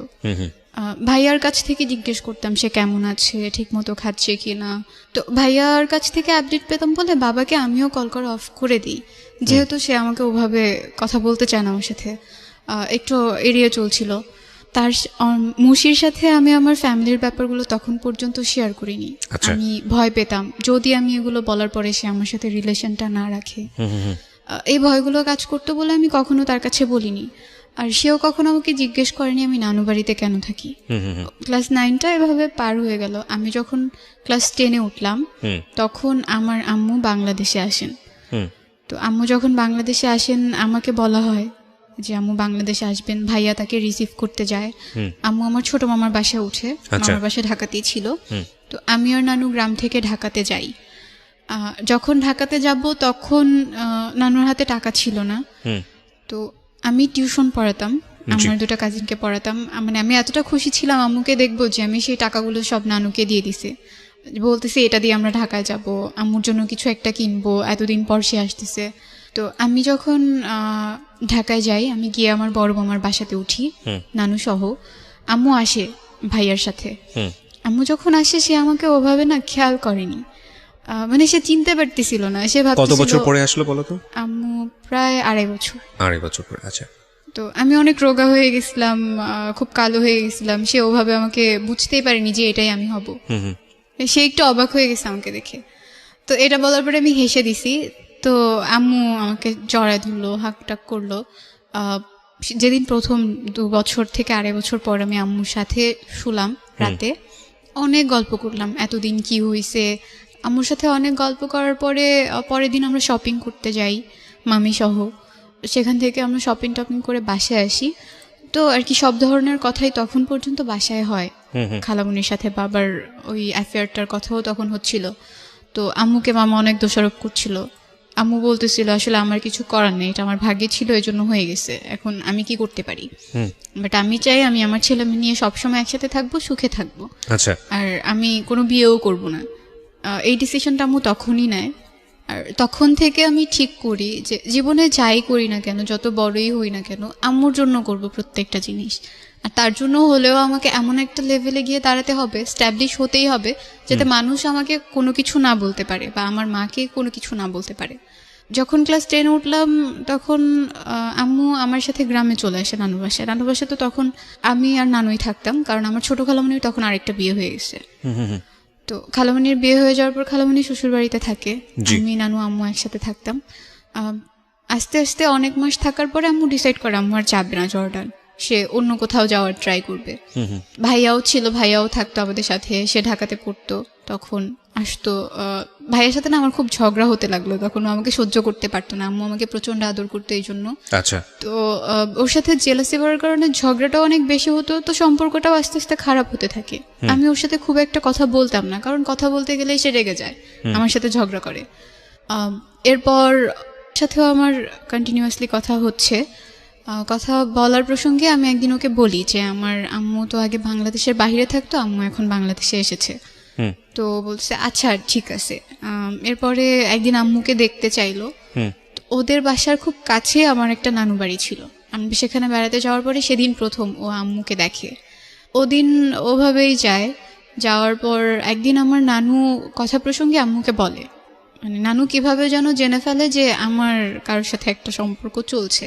আমি ঘুমিয়েছিলাম, মাঝরাতে নানু কথাটা আম্মুকে বলেছে। আমার পুরোপুরি তখনও ঘুম আসেনি, আমি শুনছিলাম নানু কি বলে, কিন্তু আমি তখন কিছু বলিনি। আর নানু ভেবেছে আমি ঘুমিয়ে পড়েছি। ও তো নানু যখন কথাগুলো বলতেছে আম্মু বলতেছে যে আপনি কিভাবে জানেন, আপনি কি দেখছেন নাকি, আপনি তো মানুষের কাছ থেকে শুনছেন। মানে আমার মা চায় না আমি কারোর কাছে ছোট হই। তার যদি আমাকে বকা দেওয়ার লাগে বা কিছু বলার লাগে সে আমাকে আলাদা বলবে, তাও কারোর সামনে বলবে না। আম্মু বারবার বলতেছিল আপনার কাছে তো কোনো প্রমাণ নাই যে সে কারোর সাথে রিলেশনে আছে, বা আপনি তো দেখেন নাই, আপনি এগুলা কেন বলবেন। আর যেটা হয়েছে হয়েছে, ও যদি করেও থাকে আমি সেটা নিয়ে ওর সাথে কথা বলবো, আপনি এই ব্যাপারগুলো অ্যাটলিস্ট বাইরে কাউকে বলবেন না। তো পরদিন আম্মু হঠাৎ করে বিকেলে আমাকে একা ডেকে নিয়ে জিজ্ঞেস করে যে তুমি কি কারোর সাথে ফোনে কথা বলো। তো আমি আসলে দ্বিধায় পড়ে গেছিলাম, আমি আম্মুকে বলবো কি বলবো না, বা আদতেও বলা উচিত হবে কি না। তখন আমার মাথার মধ্যে কাজ করলো এখন তো সবকিছু বলতেই আম্মু, তার সাথে আমার ফ্রেন্ডলি হওয়া উচিত, ফ্র্যাঙ্কলি তাকে সবকিছু বলা উচিত। আমি তখন আম্মুকে বললাম যে হ্যাঁ মা এটা সত্যি। তো আমাকে তখন নাম জিজ্ঞেস করলো, নাম বললাম, বাসা কোথায় সেটা জিজ্ঞেস করলো, ওইটাও বললাম, কি করে তা জিজ্ঞেস করলো, সেটাও বললাম। আমার এসএসসি পরীক্ষা যখন কাছে চলে আসলো, তো তখন একদিন রাতে আমার খুব মন খারাপ ছিল, আমি এফএম শুনছিলাম। তো আমার মা আমাকে জিজ্ঞেস করলো যে তুমি কি করছো পড়া না রেখে, এফএম কেন শুনছো। তো আমি বললাম যে তুমি একটু শোনো, তোমার ভালো লাগবে। তো সেই সময়টা থেকে আমি আর আম্মু মিডনাইটে যেই শোগুলো হতো বা রাতে যেই শোগুলো হতো সেগুলো একটা ইয়ারফোন ভাগ করে শুনতাম। মার আম্মুও সঙ্গে? শুনতো, আমিও শুনতাম। আচ্ছা আচ্ছা, হ্যাঁ, ওকে। আম্মুর এটা একটা নেশার মতো হয়ে যায়, সে প্রতিদিন শুনতো, আমাকে শুনতে নিতে দিত না। আমি যখন শুনতে যেতাম তখন বলতো যাও গিয়ে পড়তে বসো, তোমার শোনা লাগবে না, তুমি বাচ্চা মানুষ, এগুলো শুনে কি করবা। ওকে। আমি পড়তে বসতাম, আবার লুকিয়ে লুকিয়ে নানুর ফোন থেকেও শুনতাম। আম্মু একটা কাজ করলো, আমাকে নানুর ফোন ধরতে একদম নিষেধ করে দিল। মানে সে চাচ্ছিল আমিও একটু এইসব সম্পর্ক থেকে দূরে থাকি, পড়াশোনায় ইনভলভ হয়ে যাই। এই কারণে নানুর ফোনটা ধরতে বারণ করছে, আর নানু আমাকে তার ফোনটা ধরতে দিত না। আর আমি তো নানুর ফোন থেকেই মেসেজ করতাম, তখন কি করবো এই জন্য টেনশনে পড়ে গিয়ে আম্মুর ফোন থেকেই লুকিয়ে লুকিয়ে একটু একটু মেসেজ করতাম, আর লুকিয়ে লুকিয়ে একটু একটু ফোনে কথা বলতাম। ও আমাকে সব সময় রিকোয়েস্ট করতো দেখা করার জন্য, কিন্তু আমি বাসার সবাইকে ভয় পেতাম বলে দেখা করতাম না, কখনোই করতাম না। যতটুকু দেখা হতো, আমি যদি স্কুলে যেতাম কখনো সামনে পড়ে গেলে দেখা হতো, এছাড়া দেখা হতো না। একদিন তার একটা ফ্রেন্ডের মাধ্যমে আমাকে একটা গিফট দেয়, তো সেটা আমি যখন বাসায় নিয়ে এসে আলমারিতে রেখে দিছি, আম্মু যখন আলমারিটা খুলছে সেটা সে দেখে ফেলছে। তো তার কথা হচ্ছে, আমি তো তোমাকে টাকা দিই নাই, তুমি এটা কোত্থেকে পাইছো, আমাকে বারবার জিজ্ঞেস করতেছিল এটা কে দিল। আমি তখন আম্মুকে বললাম, বলার পরে বলতেছে ওকে ফাইন, গিফট নিয়ে আসছো ভালো কথা, এটা তো এখন রিটার্ন করতে পারবো না, করলেও হয়তো সে এটা নিবে না, এরপর থেকে তুমি কখনো তার কাছ থেকে কোনো গিফট আনবে না, কোনো কিচ্ছু আনবে না, আমি যদি দেখি তুমি আনছো তো তোমাকে মার দিব। তো আমি বললাম আচ্ছা ঠিক আছে, আনবো না। আমার মা আমাকে একটা কথা বলছিল ওই দিন, যে এমন কিছু করো না যাতে সেও খারাপ থাকে তুমিও খারাপ থাকো, বা আমার মতোই তোমার সাথে কিছু একটা ঘটে। জি। তখন থেকে না এই ব্যাপারগুলো আমাকে খুব টাচ করা স্টার্ট করলো। আমার মনে হতে থাকলো, হ্যাঁ আমার যদি বিয়ে হয়, বিয়ের পরে যদি আম্মুর মতো কিছু একটা আমার সাথে ঘটে, আমারও যদি সেপারেশন হয়ে যায় বা ডিভোর্স হয়ে যায়, এই ব্যাপারগুলো খুব বেশি টাচ করতো আমাকে। তবুও রিলেশনশিপটা আমি কন্টিনিউ করছিলাম। পরীক্ষার একদম আগ দিয়ে আমি আমার বয়ফ্রেন্ডের সাথে ব্যাপারগুলো শেয়ার করি, আমার ফ্যামিলিতে যা যা ঘটছে সব কিছু বলি, এক্সেপ্ট আব্বুর সাথে খালামুনির অ্যাফেয়ারটা বাদ দিই। এইটুকু স্কিপ করে পুরো ঘটনাটা বলি যে তাদের মাঝখানে একটা সম্পর্ক ছিল যার কারণে আম্মুর সাথে আব্বুর সেপারেশন হয়ে গেছে। তো তখন সে প্রথমবার এটা জানতে পারে, তো সে আমাকে তখন খুব সান্ত্বনা দেয়, কয়েকদিন খুব কেয়ার করা স্টার্ট করে, বাট তারপর থেকে সে আমাকে অ্যাভয়েড করা স্টার্ট করে দেয়। আমার সাথে কথা বলতো না, আমি কল দিলে কল কেটে দিত, আমি মেসেজ দিলে রিপ্লাই দিত না। তো আমার পরীক্ষা চলে আসছে বিধায় আমিও ওইগুলোকে একটু সাইডে রেখে দিলাম, আমি আমার মতো করে পড়াশোনা করতে লাগলাম। পরীক্ষা দেওয়ার পরে 14 ফেব্রুয়ারিতে ভ্যালেন্টাইন্স ডে ছিল, সেদিন সে আমাকে একটা মেসেজ দিল। এই পরীক্ষা চলাকালীন তার সাথে আমার কোনো কথা হয়নি, তো মেসেজ দেওয়ার পরে শুধু সেই দিনটাই কথা হয়েছে রাতে মেসেজে।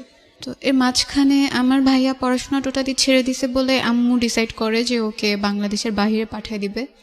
আমার আঙ্কেল থাকে মালয়েশিয়া, তো তার সাথে কথা বলে ভাইয়াকে মালয়েশিয়া পাঠিয়ে দেওয়া হয়। তখন আমার পরীক্ষা চলছে, আমার একটু মন খারাপও ছিল, ভাইয়া চলে গেছে।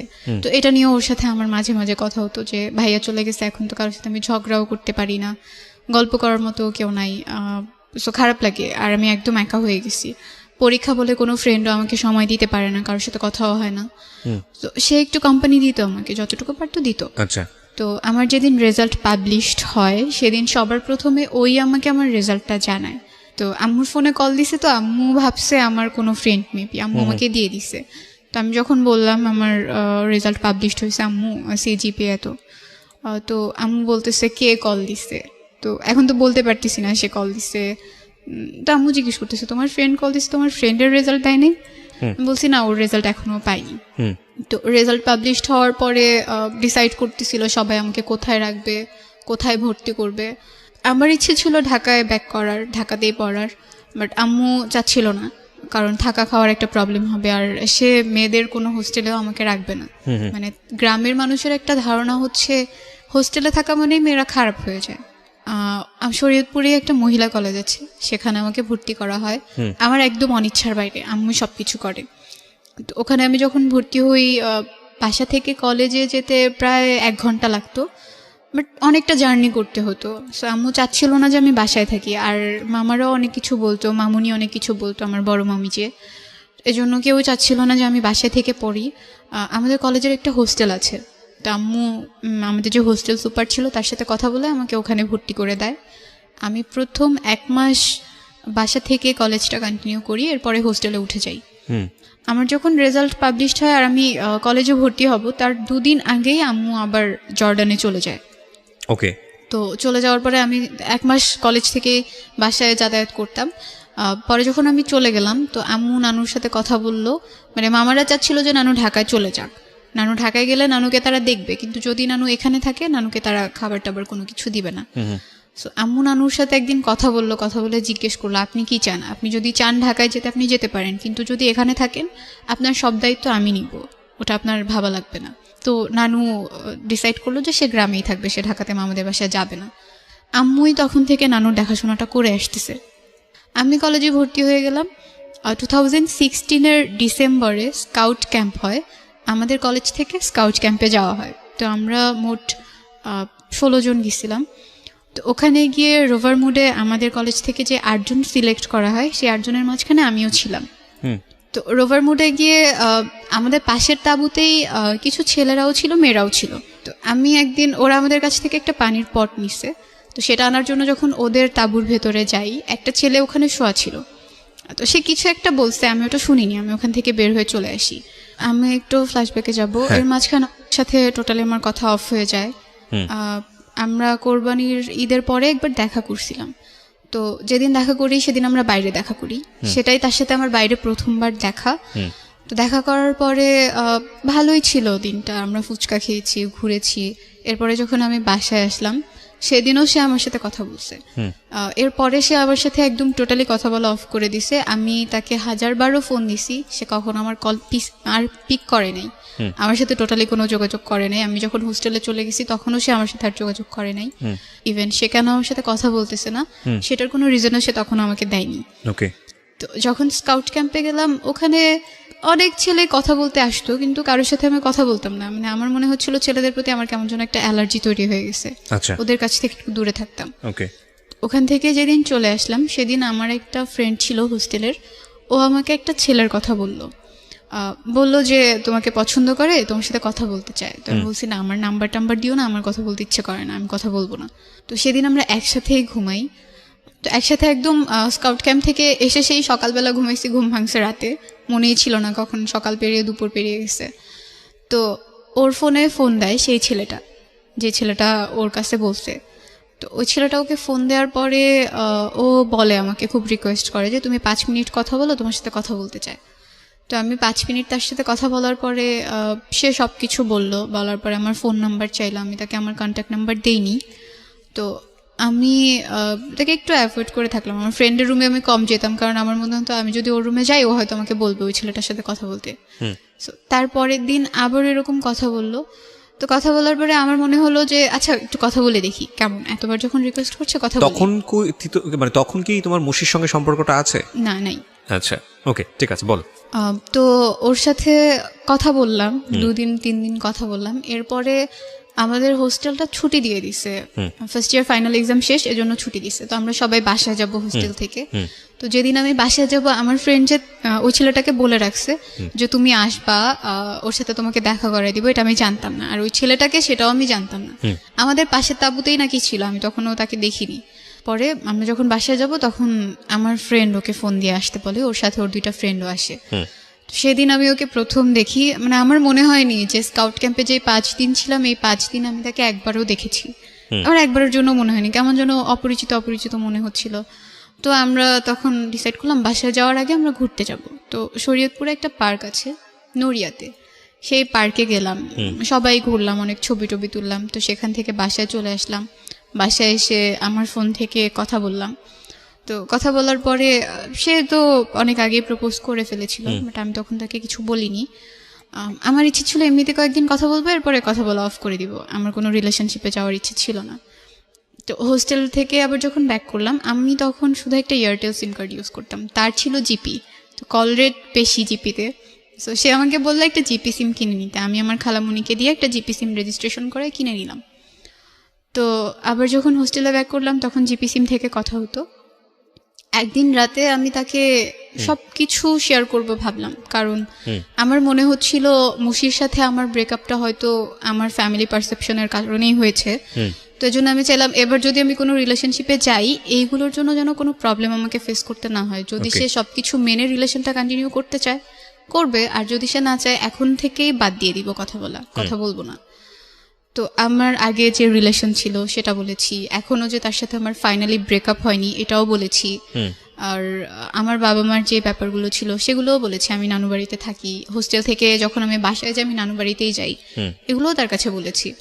So, মানে তুমি তোমার ব্যাকগ্রাউন্ড, বাবা মার বিষয় সমস্ত কিছু তাকে হ্যাঁ, বলে নিয়েছো? সমস্ত কিছু বলেছি। আচ্ছা, এজন্যই বলেছি কারণ এটা পরে কি মুশি জানতো তোমার এই বিষয়গুলো? হ্যাঁ, কারণ পরে সে তো জানতো। তোমার কাজিনের এক ফ্রেন্ডই হয়, হ্যাঁ, ক্লোজ হ্যাঁ, ফ্রেন্ডই পরে হয়। জানতো। ওকে, হ্যাঁ। তো ওকে বলার পরে ও বললো ওকে ফাইন, আমার এগুলো নিয়ে কোনো প্রবলেম নাই, আর আমি আমার বাসায় কখনো এগুলো জানতেও দিব না, ওইভাবে সবকিছু প্রেজেন্ট করবো যাতে তারাও এই ব্যাপারগুলো না জানতে পারে। তো আমি মেনে নিলাম, ওকে ফাইন। তো কথা বলতাম, আমি যেটা করতাম যে মুশির সাথে যখন রিলেশন ছিল আমি ফোনে কথা বলতাম না। ও চাইতো ফোনে কথা বলতে, আমি কখনো বলতাম না, বা ওর সাথে আমি দেখা করতাম না। আর এবার যেটা করা স্টার্ট করলাম যে আমি ফোনে কথা বলতাম, যতটুকু পারতাম ফোনে কথা বলতাম। আমি যখন বাসায় যেতাম, বাসায় তো একাই যেতাম, যাওয়ার সময় তার সাথে আমি দেখা করে তারপরে বাসায় যেতাম, যাতে ও কখনো এই জিনিসগুলোর জন্য আমাকে না বলতে পারে যে না তুমি তোমার সাথে ফোনে কথা বলো না, দেখা করো না। আমি চাইনি এই জিনিসগুলোর কারণে এই রিলেশনটাও নষ্ট হয়ে যাক। সবকিছু ভালোই চলছিল। তো আমার একটা রুমমেট আপু ছিল, সে আমাকে মানে ও খুব বেশি ফোন দিত বলে আমার রুমমেট আপু একদিন আমাকে বললো জাস্ট 6 মাস যেতে দাও, এই জিনিসগুলো আর থাকবে না এরকম, প্রথম প্রথম তো এই জন্য এত ভালো লাগতেছে। ওকে, তো আমি ওকে বলি কথাটা যে আপু তো এরকম এরকম কিছু একটা বলতেছে, এটা কি সত্যি নাকি 6 মাস গেলেই এরকম সব কিছু চেঞ্জ হয়ে যাবে? তো সে খুব বলতো না না চেঞ্জ কেন হবে। তো তার বাসা থেকে সে সবসময় খুব প্রেশারে থাকতো, খুব কনজারভেটিভ একটা ফ্যামিলি ছিল। মাগরিবের আজানের পরে সে কখনোই বাইরে থাকতে পারতো না। কিসে পড়তো ছেলেটা? ডিপ্লোমায় পড়তো, ডিপ্লোমায় পড়তো। ফার্স্ট ইয়ারে পড়তো তখন। ওকে, তোমাদের দুজনের দেখা সাক্ষাৎ হয়েছে, কথোপকথন হয়েছে। হ্যাঁ। তুমি কি তোমার পাস্টটা বলেছো যে তোমার লাইফে আরেকজন ছেলে ছিল? হ্যাঁ, বলেছি। ওটা বলেছো। তার লাইফের পাস্টটা তুমি জানতে? জানতাম, তার কোনো গার্লফ্রেন্ড ছিল না বা কোনো রিলেশন, তুমি ফার্স্ট তার জীবনে। ওকে, ইটস আ মেন্টাল কমপ্লেক্স একটা সিচুয়েশন। তখন তোমার মা জর্ডানে, হ্যাঁ, বাবার সঙ্গে যোগাযোগ নেই তোমার, না। ভাইও তোমার সঙ্গে থাকে না। না, ভাইয়া মালয়েশিয়াতে থাকে। ওকে, তো তোমার তো তুমি বয়ঃসন্ধিকাল পার করছিলে, এখন তো তুমি বুঝো, ইনফ্যাক্ট তুমি এখনো কিছুটা আছো, কারণ মাত্র 17.5 বছর বয়স। এই সময়টাতে মানুষের ব্যক্তিত্বর একটা অনেক বড় পরিবর্তন আসে, শারীরিক পরিবর্তন আসে। এই বিষয়গুলো নিয়ে তুমি কার সঙ্গে শেয়ার করতে? মানে থাকে না যে পরিবারের সবচেয়ে কাছের মানুষের সঙ্গে মনের বিষয়গুলো শেয়ার করা বা অন্যান্য সাপোর্টগুলো পাওয়া, এগুলো কি তোমার নানুর সঙ্গেই তুমি শেয়ার করতে? না না, তাহলে? নানুর সাথে খুব একটা শেয়ার করতাম না। আমার ছোটবেলায় তো আম্মুকে আম্মুই বলে ডাকতাম, আমার সেজু খালামুনি যিনি ছিল তাকে আমি মা বলে ডাকতাম। আচ্ছা, তো খালামুনি এখন পর্যন্ত আম্মুর পরে সবচেয়ে বেশি আপন মানে আমার। তোমাকে সামহাউ সে সাপোর্টটা দিয়েছে। হ্যাঁ, সব সময়। ইউ আর লাকি এনাফ যে তুমি ফ্যামিলির কোনো একজন মেম্বারের কাছ থেকে সাপোর্টগুলো পেয়েছো। আমি প্রশ্নটা এই কারণেই করেছি যে অনেক মেয়ের ভাগ্যেই সেটা বাংলাদেশে জোটে না, এটা এই পারিবারিক কমপ্লেক্সিটির কারণে। তো ওর সাথে দেখা তো হতোই মাঝে মধ্যে। তো সে একদিন আমাকে বললো যে তার সাথে দূরে ঘুরতে যেতে হবে। ওর নাম যে কি তুমি park- বলতে চাচ্ছ না? ওর নামটা বলা যায়। হ্যাঁ, কি নাম ছিল ওর? ফরহাদ। ফরহাদ, হ্যাঁ। ওদের বাসা ছিল মাদারীপুরে, বাট সে ডিপ্লোমাতে পড়তো বলে অন্য জেলায় তো পড়তে হয়, এজন্য শরীয়তপুরে পড়তো। আচ্ছা, তাদের কলেজ থেকে আমাদের কলেজটা খুব কাছে ছিল। তো ওখানেও ঘোরার বেশ কয়েকটা জায়গা ছিল। আমি বললাম ওখানে তো আমরা যেতে পারি, আমার হোস্টেল থেকে কাছে। তো বললো না, আমরা যে পার্কে প্রথমবার দেখা করেছিলাম সেই পার্কেই যাওয়া লাগবে। তো ওইভাবে আসলে আর হয়ে ওঠেনি। এটা নিয়ে সে কয়েকদিন আমার সাথে খুব রাগ ছিল, কথা বলেনি। একদিন মুশি আমাকে ফেসবুকে মেসেজ দেয়, মানে এই সম্পর্ক চলাকালীন সময়? না না, সম্পর্ক তখনও নাই, ফরহাদের সাথে সম্পর্ক তখন চলতেছে। এক্স্যাক্টলি, আমি সেটাই বলছি যে সেকেন্ড রিলেশনশিপে তুমি তখন ফরহাদের সাথে সম্পর্ক। হ্যাঁ, বলো। আমার ফেসবুক আইডির পাসওয়ার্ডটা ফরহাদের কাছে ছিল, মেসেজটা আমি সিন করার আগে ফরহাদ সিন করে। তো ও জানতো মুশির ব্যাপারে সবকিছু জানতো, বাসা কোথায়, নাম কি, সবই জানতো মোটামুটি, শুধু ছবিটা দেখিনি। দেখে সে বুঝতে পারে যে এটাই সেই ছেলে। তো যখন সে বুঝতে পারে, সে আমার আইডি থেকে না তার আইডি থেকে তাকে মেসেজ দেয়। ওকে, ফরহাদ নিজে যেচে মুশিকে মেসেজ দিতে যায় কেন? কারণটা কি, প্রয়োজনটা কি ছিল? মানে সে আসলে আমার আইডি থেকে যদি বলে যে আমার সাথে তার এখন রিলেশনশিপ চলছে, আমি তো দেখে ফেলবো সব যখন আমি ফেসবুকে যাব। এজন্য সে তার আইডি থেকে মেসেজ দিয়ে সব বলে যে ওর সাথে এখন আমার রিলেশন চলছে, আপনি ওকে আর নক দিবেন না। আচ্ছা আচ্ছা। তো এগুলো আমাকে মুশি পরে বলে, আমার একটা ফ্রেন্ডের মাধ্যমে আর কি আমি জানি যে হ্যাঁ এরকম এরকম কিছু একটা হয়েছে। তো আমার খুব রাগ লাগে ফরহাদের উপর যে কেন এটা ওকে বলার কি দরকার ছিল, ওর সাথে যেচে কথা বলার কি দরকার ছিল, না বললেও তো পারতো, রাইট, এটাকে এড়িয়ে গেলেও পারতো। সে সব সময় যেচে ওকে নক দিত, কি করে, কোথায় আছে, কি করতেছে, আমাকে আর নক দিচ্ছে কিনা, আমার ফোনে কথা বলতেছি কিনা, এগুলো সবকিছু সে চেক করতো। তো আমার জিপি নাম্বারটাও ছিল মুশির কাছে। সেজন্য সে করলো, আমাকে সিমটাই চেঞ্জ করে ফেলতে বললো। তো আমি আমার সিম কার্ডটা চেঞ্জ করে ফেলছি তার জন্যই আবার। জি। এরপরে আবার সবকিছু ঠিকঠাক চলতেছে। সে সবকিছুতে না খুব সন্দেহ করা স্টার্ট করলো, আগে যেমন ছিল এই সেরকম ছিল ফরহাদ না। হ্যাঁ, ফরহাদ আচ্ছা ফরহাদ। তো আমার ব্যাপারগুলো খুব গায়ে লাগতো যে কেন আমি রিলেশন করি বলে আমার কোনো স্বাধীনতা থাকবে না?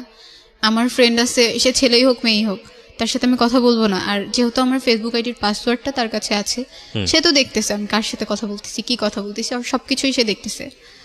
আমি এগুলো নিয়ে তার সাথে বেশ কয়েকবার কথা বলেছি। যখনই কথা বলতাম তখনই সে রাগ হয়ে যেত, আর আমাকে একটা কথাই বলতো যে তোমার সাথে রিলেশন করা আমার জীবনে সবচেয়ে বড় পাপ। একদিন মানে কথা প্রসঙ্গে বলতে বলতে সে একদিন আমাকে বলে উঠলো যে আমার মা তো কখনো তোমাকে মেনে নিবে না। তুমি যেই ফ্যামিলির মেয়ে, যেমন একটা ফ্যামিলি ব্যাকগ্রাউন্ড আছে তোমার, এই ফ্যামিলির মেয়েকে তো কেউ কখনো বিয়েই করবে না। আর আমি আমার পাশে তোমাকে নিয়ে কিভাবে দাঁড়াবো? তো তখন আমি তাকে বললাম যে রিলেশনের আগেই তো আমি এগুলো সব বলে নিছি, এমন না যে আমি বলিনি। তো এখন কেন এইসব কথা আমাকে শুনতে হচ্ছে? তো বলছে তোমার যদি ভালো না লাগে তুমি রিলেশন না রাখো, আমার সাথে আমার কোনো প্রবলেম নেই। তখন আমার সেকেন্ড ইয়ারে উঠে যায় আর কি, আমার পড়াশোনার প্রেশারটা অনেক বেশি বেড়ে যায়, কারণ সেকেন্ড ইয়ারে খুব একটা সময় পাই না আমরা। ওর খুব ইচ্ছে ছিল, ফরহাদের খুব ইচ্ছে ছিল ডিফেন্সে জব করার। ওকে। সে আর্মিতে জবের জন্য খুব একটা ট্রাই করতে থাকে, তার হয়েও যায়। হয়ে যাওয়ার পরে জানুয়ারিতে, এই যে 2019-এর জানুয়ারিতে তার ট্রেনিংয়ে যাওয়ার কথা।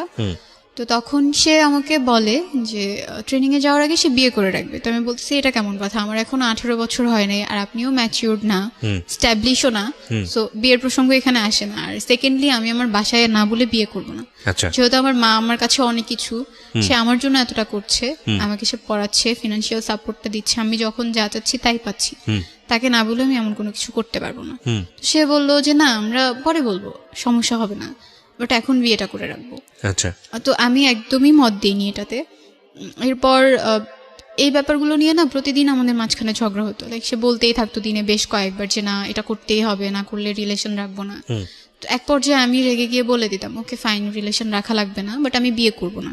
তো তখন আম্মুও জানে যে মুশির সাথে আমার কোনো রিলেশন নাই, আর এখানে এই রিলেশনটার ব্যাপারে আম্মু তখনও জানে না, আমি চাইনি সে জানুক আবার। এরপরে সে একদিন আমাকে অফার করে আমি যদি তাকে বিয়ে না করি তার সাথে আমার ফিজিক্যাল রিলেশনে যেতে হবে। এটা অফার করে? হ্যাঁ। আমার মানে খুব খারাপ লাগছিল যে কেন বিয়ে না করলেই কি এটা করতে হবে, এমন তো কোনো কথা নেই।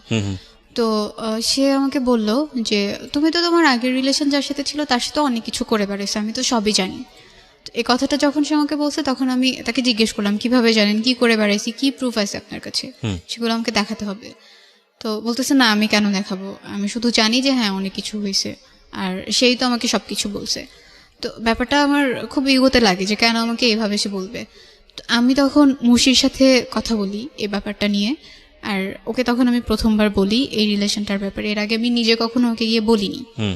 তো অনেকদিন পরে এইসব ব্যাপার নিয়ে কথা বলাতে ও খুব একটা ইন্টারেস্ট দেখাচ্ছিল না এই ব্যাপারগুলো নিয়ে কথা বলাতে, যেহেতু তার সাথে আমার অনেকদিন পর কথা হচ্ছে। তো ওকে জিজ্ঞেস করার পরে ও জাস্ট বললো যে না তার সাথে আমার কথা হয়নি, একদিন জাস্ট আমাকে বলছে তোমার সাথে তার রিলেশন চলতেছে, এইটুকুই। এরপরে আমি তাকে ব্লক করে দিছি, এছাড়া তার সাথে আমার কোনো কথাই হয়নি। তো পরে বুঝতে পারলাম যে ফরহাদ এগুলো বানিয়ে বানিয়ে বলছে। আচ্ছা। এরপর আমি যখন ঢাকায় বেড়াতে আসি, ফরহাদও আসে ঢাকায় বেড়াতে, আসার পর 1 ঘন্টা সে আমাকে এই জিনিসটার জন্য ফোর্স করতে থাকে না তোমাকে এটা করতেই হবে যদি তুমি বিয়ে না করো।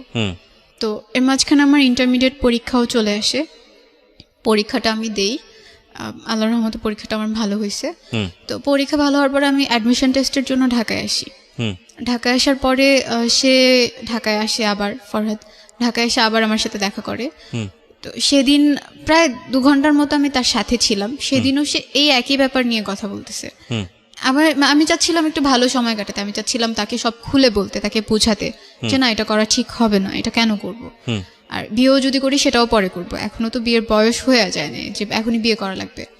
এটা বলার পরে সে খুব রাগ করে আমার সাথে, আর আমার সামনে তার ফোনের যে সিম কার্ডটা ছিল সেই সিম কার্ডটা ভেঙে ফেলে।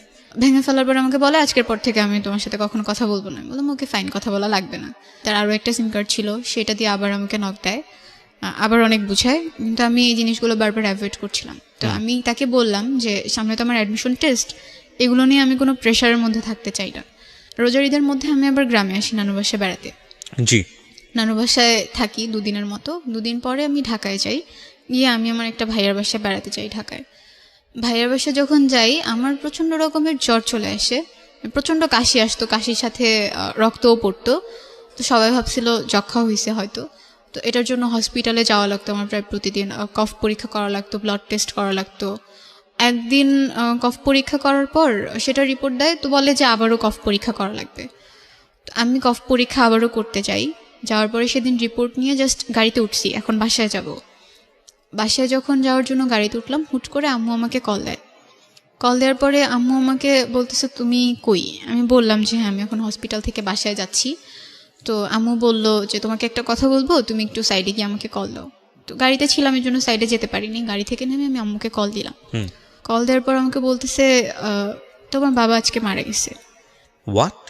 হ্যাঁ, আমাকে আম্মু তখন বলে যে তোমার বাবা আজকে মারা গেছে। তো তার ভেতরে কথাটা বলার মধ্যে না ওরকম কোনো ফিলিংস ছিল না যে সে কান্না করতেছে, সে ইমোশনাল হয়ে গেছে, এমন কোনো কিছু ছিল না। হুট করে যখন এটা শুনলাম, এর মাঝখানে বাবার সাথে তো আমার কোনো যোগাযোগ ছিল না, আমি জানতামও না যে সে কোথায় আছে, কার সাথে আছে। আম্মু মাঝে মধ্যে নাকি কল দিত, আম্মুর সাথে মাঝে মধ্যে কথা হতো। আম্মুকে বললাম যে আচ্ছা ঠিক আছে, আমি তোমার সাথে পরে কথা বলি, এটা বলে আমি বাসায় চলে আসলাম, ভাইয়াদের বাসায়। তো এর মাঝখানে সবাই জেনে গেছে ব্যাপারটা, সবাইকে বলা হয়েছে। তখন পর্যন্ত না আমার খারাপ লাগতেছিল না, আমার কেন জানি মনে হইতেছিল যে বাবা মনে হয় মরে গেছে, ভালোই হয়েছে। এখন হয়তো বা তাকে কেউ বলবে না যে সে তো খারাপ ছিল, এখন হয়তো বা কেউ তার উপর ভাগ বসাতে আসবে না, বা আমার আম্মুকে আর কোনো কথা শুনতে হবে না। আমি মনে মনে খুশি হয়েছি যে হ্যাঁ মরে গেছে তো ভালো হয়েছে।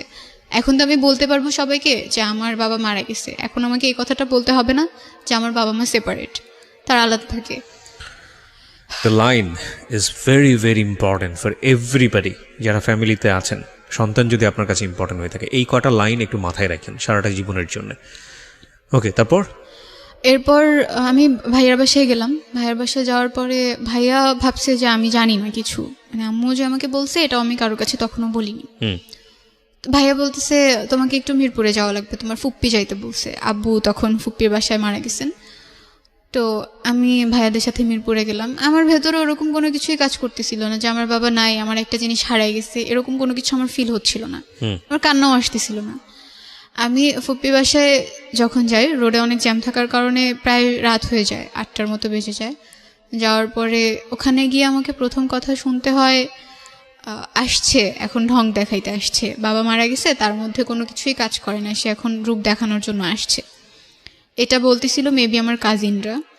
তো যাওয়ার পরে আমি বাবাকে দেখতে পারিনি, তখন তাকে মাটি দেওয়া হয়ে গেছে কালশি কবরস্থানে। তো ওখানে 5 মিনিটের মতো মনে হয় আমি ছিলাম, এর বেশি আমি থাকিনি। আমি ভাইয়াদেরকে বলে ফুপ্পিদেরকে বলে চলে আসছি, কারণ আমি ওখানে কেন থাকবো, যেহেতু বাবাকে আমি আর দেখতে পারতেছি না, আর ওখানে সবাই বাজে ধরনের কথা বলতেছে, তো চলে আসছি ওখান থেকে। আসার পরে যেটা জানতে পারি যে বাবা নাকি খুব করে চাইতো আমি একবার তার সাথে দেখা করি, সে নাকি আম্মুকে সবসময় বলতো। তো আম্মুও একবার আমাকে বলছিল যে তোমার বাবাকে তোমার ফোন নাম্বার দিব, আর তোমাকে তোমার বাবার ফোন নাম্বারটা দিব, তুমি তার সাথে গিয়ে একবার দেখা করে আসো। তো দেখা হয় নাই, কারণ আমি অসুস্থ হয়ে গেছিলাম, এই জন্য আর দেখাটা করতে পারিনি। ওখান থেকে আসার পরে আমার অতটা খারাপ লাগতেছিল না, কেন জানি আমার খুব খুশি লাগতেছিল, অনেক বেশি খুশি লাগতেছিল। আজকে আমি সবার কাছে বলবো যে হ্যাঁ আমার বাবা মারা গেছে, আমি ফেসবুকে একটা স্ট্যাটাস দিব আমার বাবা মারা গেছে। হয়তো আর কোনোদিনও কারো কাছে আমাকে বলতে হবে না, ছোট হতে হবে না যে আমার বাবা আলাদা থাকেন, বা একটা ফ্যামিলির রিজনের কারণেই সে আলাদা থাকেন। তো অ্যাডমিশন টেস্টও প্রায় শেষ হয়, এর মাঝখানে আমার বাসায় একটা বিয়ের প্রপোজাল আসে। তো আম্মু চাচ্ছিল যে বিয়েটা হয়ে যাক, আর এর মাঝখানে ফরহাদের সাথেও রিলেশনটা চলছে কোনো রকম। ওইভাবে কথা হতো না, মাঝে মধ্যে কথা হতো, মাঝে মধ্যে সে নক দিত, আর যখনই একটু ভালোভাবে কথা বলতাম তখনই সে আবার সেই বিয়ে, ফিজিক্যাল রিলেশনশিপ এগুলোকে টেনে নিয়ে আসতো। তো এই জন্য আবার 2-3 দিন পর কথা বলতাম, একসাথে কথা বলতাম না। তো আম্মু হচ্ছে যখন বিয়ের জন্য আমাকে প্রেশার দিচ্ছিল, আমি তখন আম্মুকে সব কিছু বুঝায় বলি, আমার যা যা বলার ছিল সবই বলি, যে না আমি পড়তে চাই, আমাকে পড়তে হবে, তোমার জন্য কিছু একটা করতে হবে। আর সোসাইটিতে এমন একটা জায়গায় গিয়ে আমরা দাঁড়াবো, তখন আমাদের পাস্ট টেনে কেউ আর আমাদেরকে কোনো কিছু বলবে না। তোমার ভাইটার কি অবস্থা হলো ওই সময়? ভাইয়া তখনও মালয়েশিয়াতে আছে। তখন মালয়েশিয়াতে? হ্যাঁ, আচ্ছা, ওখানেই আছে, ফোন দেয়, মাঝে মধ্যে কথা হয়। তো এর মাঝখানে ফরহাদ যখন আমাকে প্রচণ্ড প্রেশার দিচ্ছিল, আর আমার ফ্যামিলি নিয়ে সে কন্টিনিউয়াসলি আমাকে এক একটা বলতো, আমি তখন ডিসাইড করি এই রিলেশনশিপটা আমি এনিহাও শেষ করে দিব, কন্টিনিউ করব না। মানে ফ্যামিলি নিয়ে বলতো, মানে তোমার বাবা মার সেপারেশন নিয়ে এসে বলতো? সব সময় বলতো, প্রত্যেকটা কথায় কথায় আমাকে এই ব্যাপারটা নিয়ে কথা বলতো। তো এই জন্য আমি তার সাথে রিলেশনটা শেষ করে দিই একদম। তো এরপরে আমি অ্যাডমিশন টেস্ট দেই, আল্লাহর রহমতে আমার ঢাকাতেই একটা কলেজে হয়ে যায়, ওখানে অ্যাকাউন্টিংয়ে ভর্তি হই। আম্মুর ব্যাপারটা যেটা আমি সবার কাছে এখনো পর্যন্ত বলি যে আমার মা বাইরে থাকেন না, আম্মু ঢাকাতে থাকেন, এটাই বলি। আমি যখন ঢাকাতে স্টে করি তখন যদি অপরিচিত কেউ আমাকে জিজ্ঞেস করে আমি বলি আম্মু গ্রামে থাকেন, আম্মু আমার সাথে থাকেন না। এখনও যে আম্মু বাইরে থাকে এ ব্যাপারটা আমি কারোর সাথে শেয়ার করি না, মানে আমার কাছে খারাপ লাগে। আর এখনও মনে হয় যে আমি যদি এই কথাটা বলি সবাই হয়তো আমাকে হাজারটা প্রশ্ন করবে, কেন বাইরে থাকেন, কি সমস্যা। আর এইগুলোর উত্তর দিতে গেলে আমাকে আবার পেছনের কথাগুলো টানতে হবে। আমি এখনো কারোর কাছে বলি না যে আম্মু বাইরে থাকেন। আল্লাহর রহমতে সবকিছু ভালো ফাইন, চলছে। আমি জানি যে তোমার গল্পটা এখানে শেষ হয়ে যাবে, বিকজ তুমি এই জায়গাটাতে আছো। আমরা ইভেন টেনের গল্পটাকে বড়ও করতে চাই না। যে লজ্জাটা তুমি তোমার মাকে নিয়ে পাচ্ছ, যদি প্রশ্নটা খুব রাফলি করি, কেন পাও? আমি মানুষের কথাকে ভয় পাই। আচ্ছা, মানুষ তোমাকে খাওয়ায় না তোমার মা তোমাকে খাওয়ায়? আমার মা। তাহলে যেই মানুষরা তোমাকে একবেলা খাওয়ায় না সেই মানুষের কথা লজ্জা পেয়ে লাভ কি?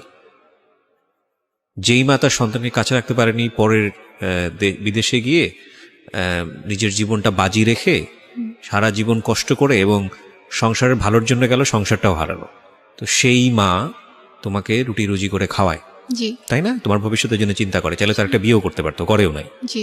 মানুষের বাসায় গিয়ে খুব কষ্ট করে কাজ করে বিদেশে, তো সেই মায়ের পরিচয় দিতে তুমি লজ্জা পাও, এটা কি ঠিক?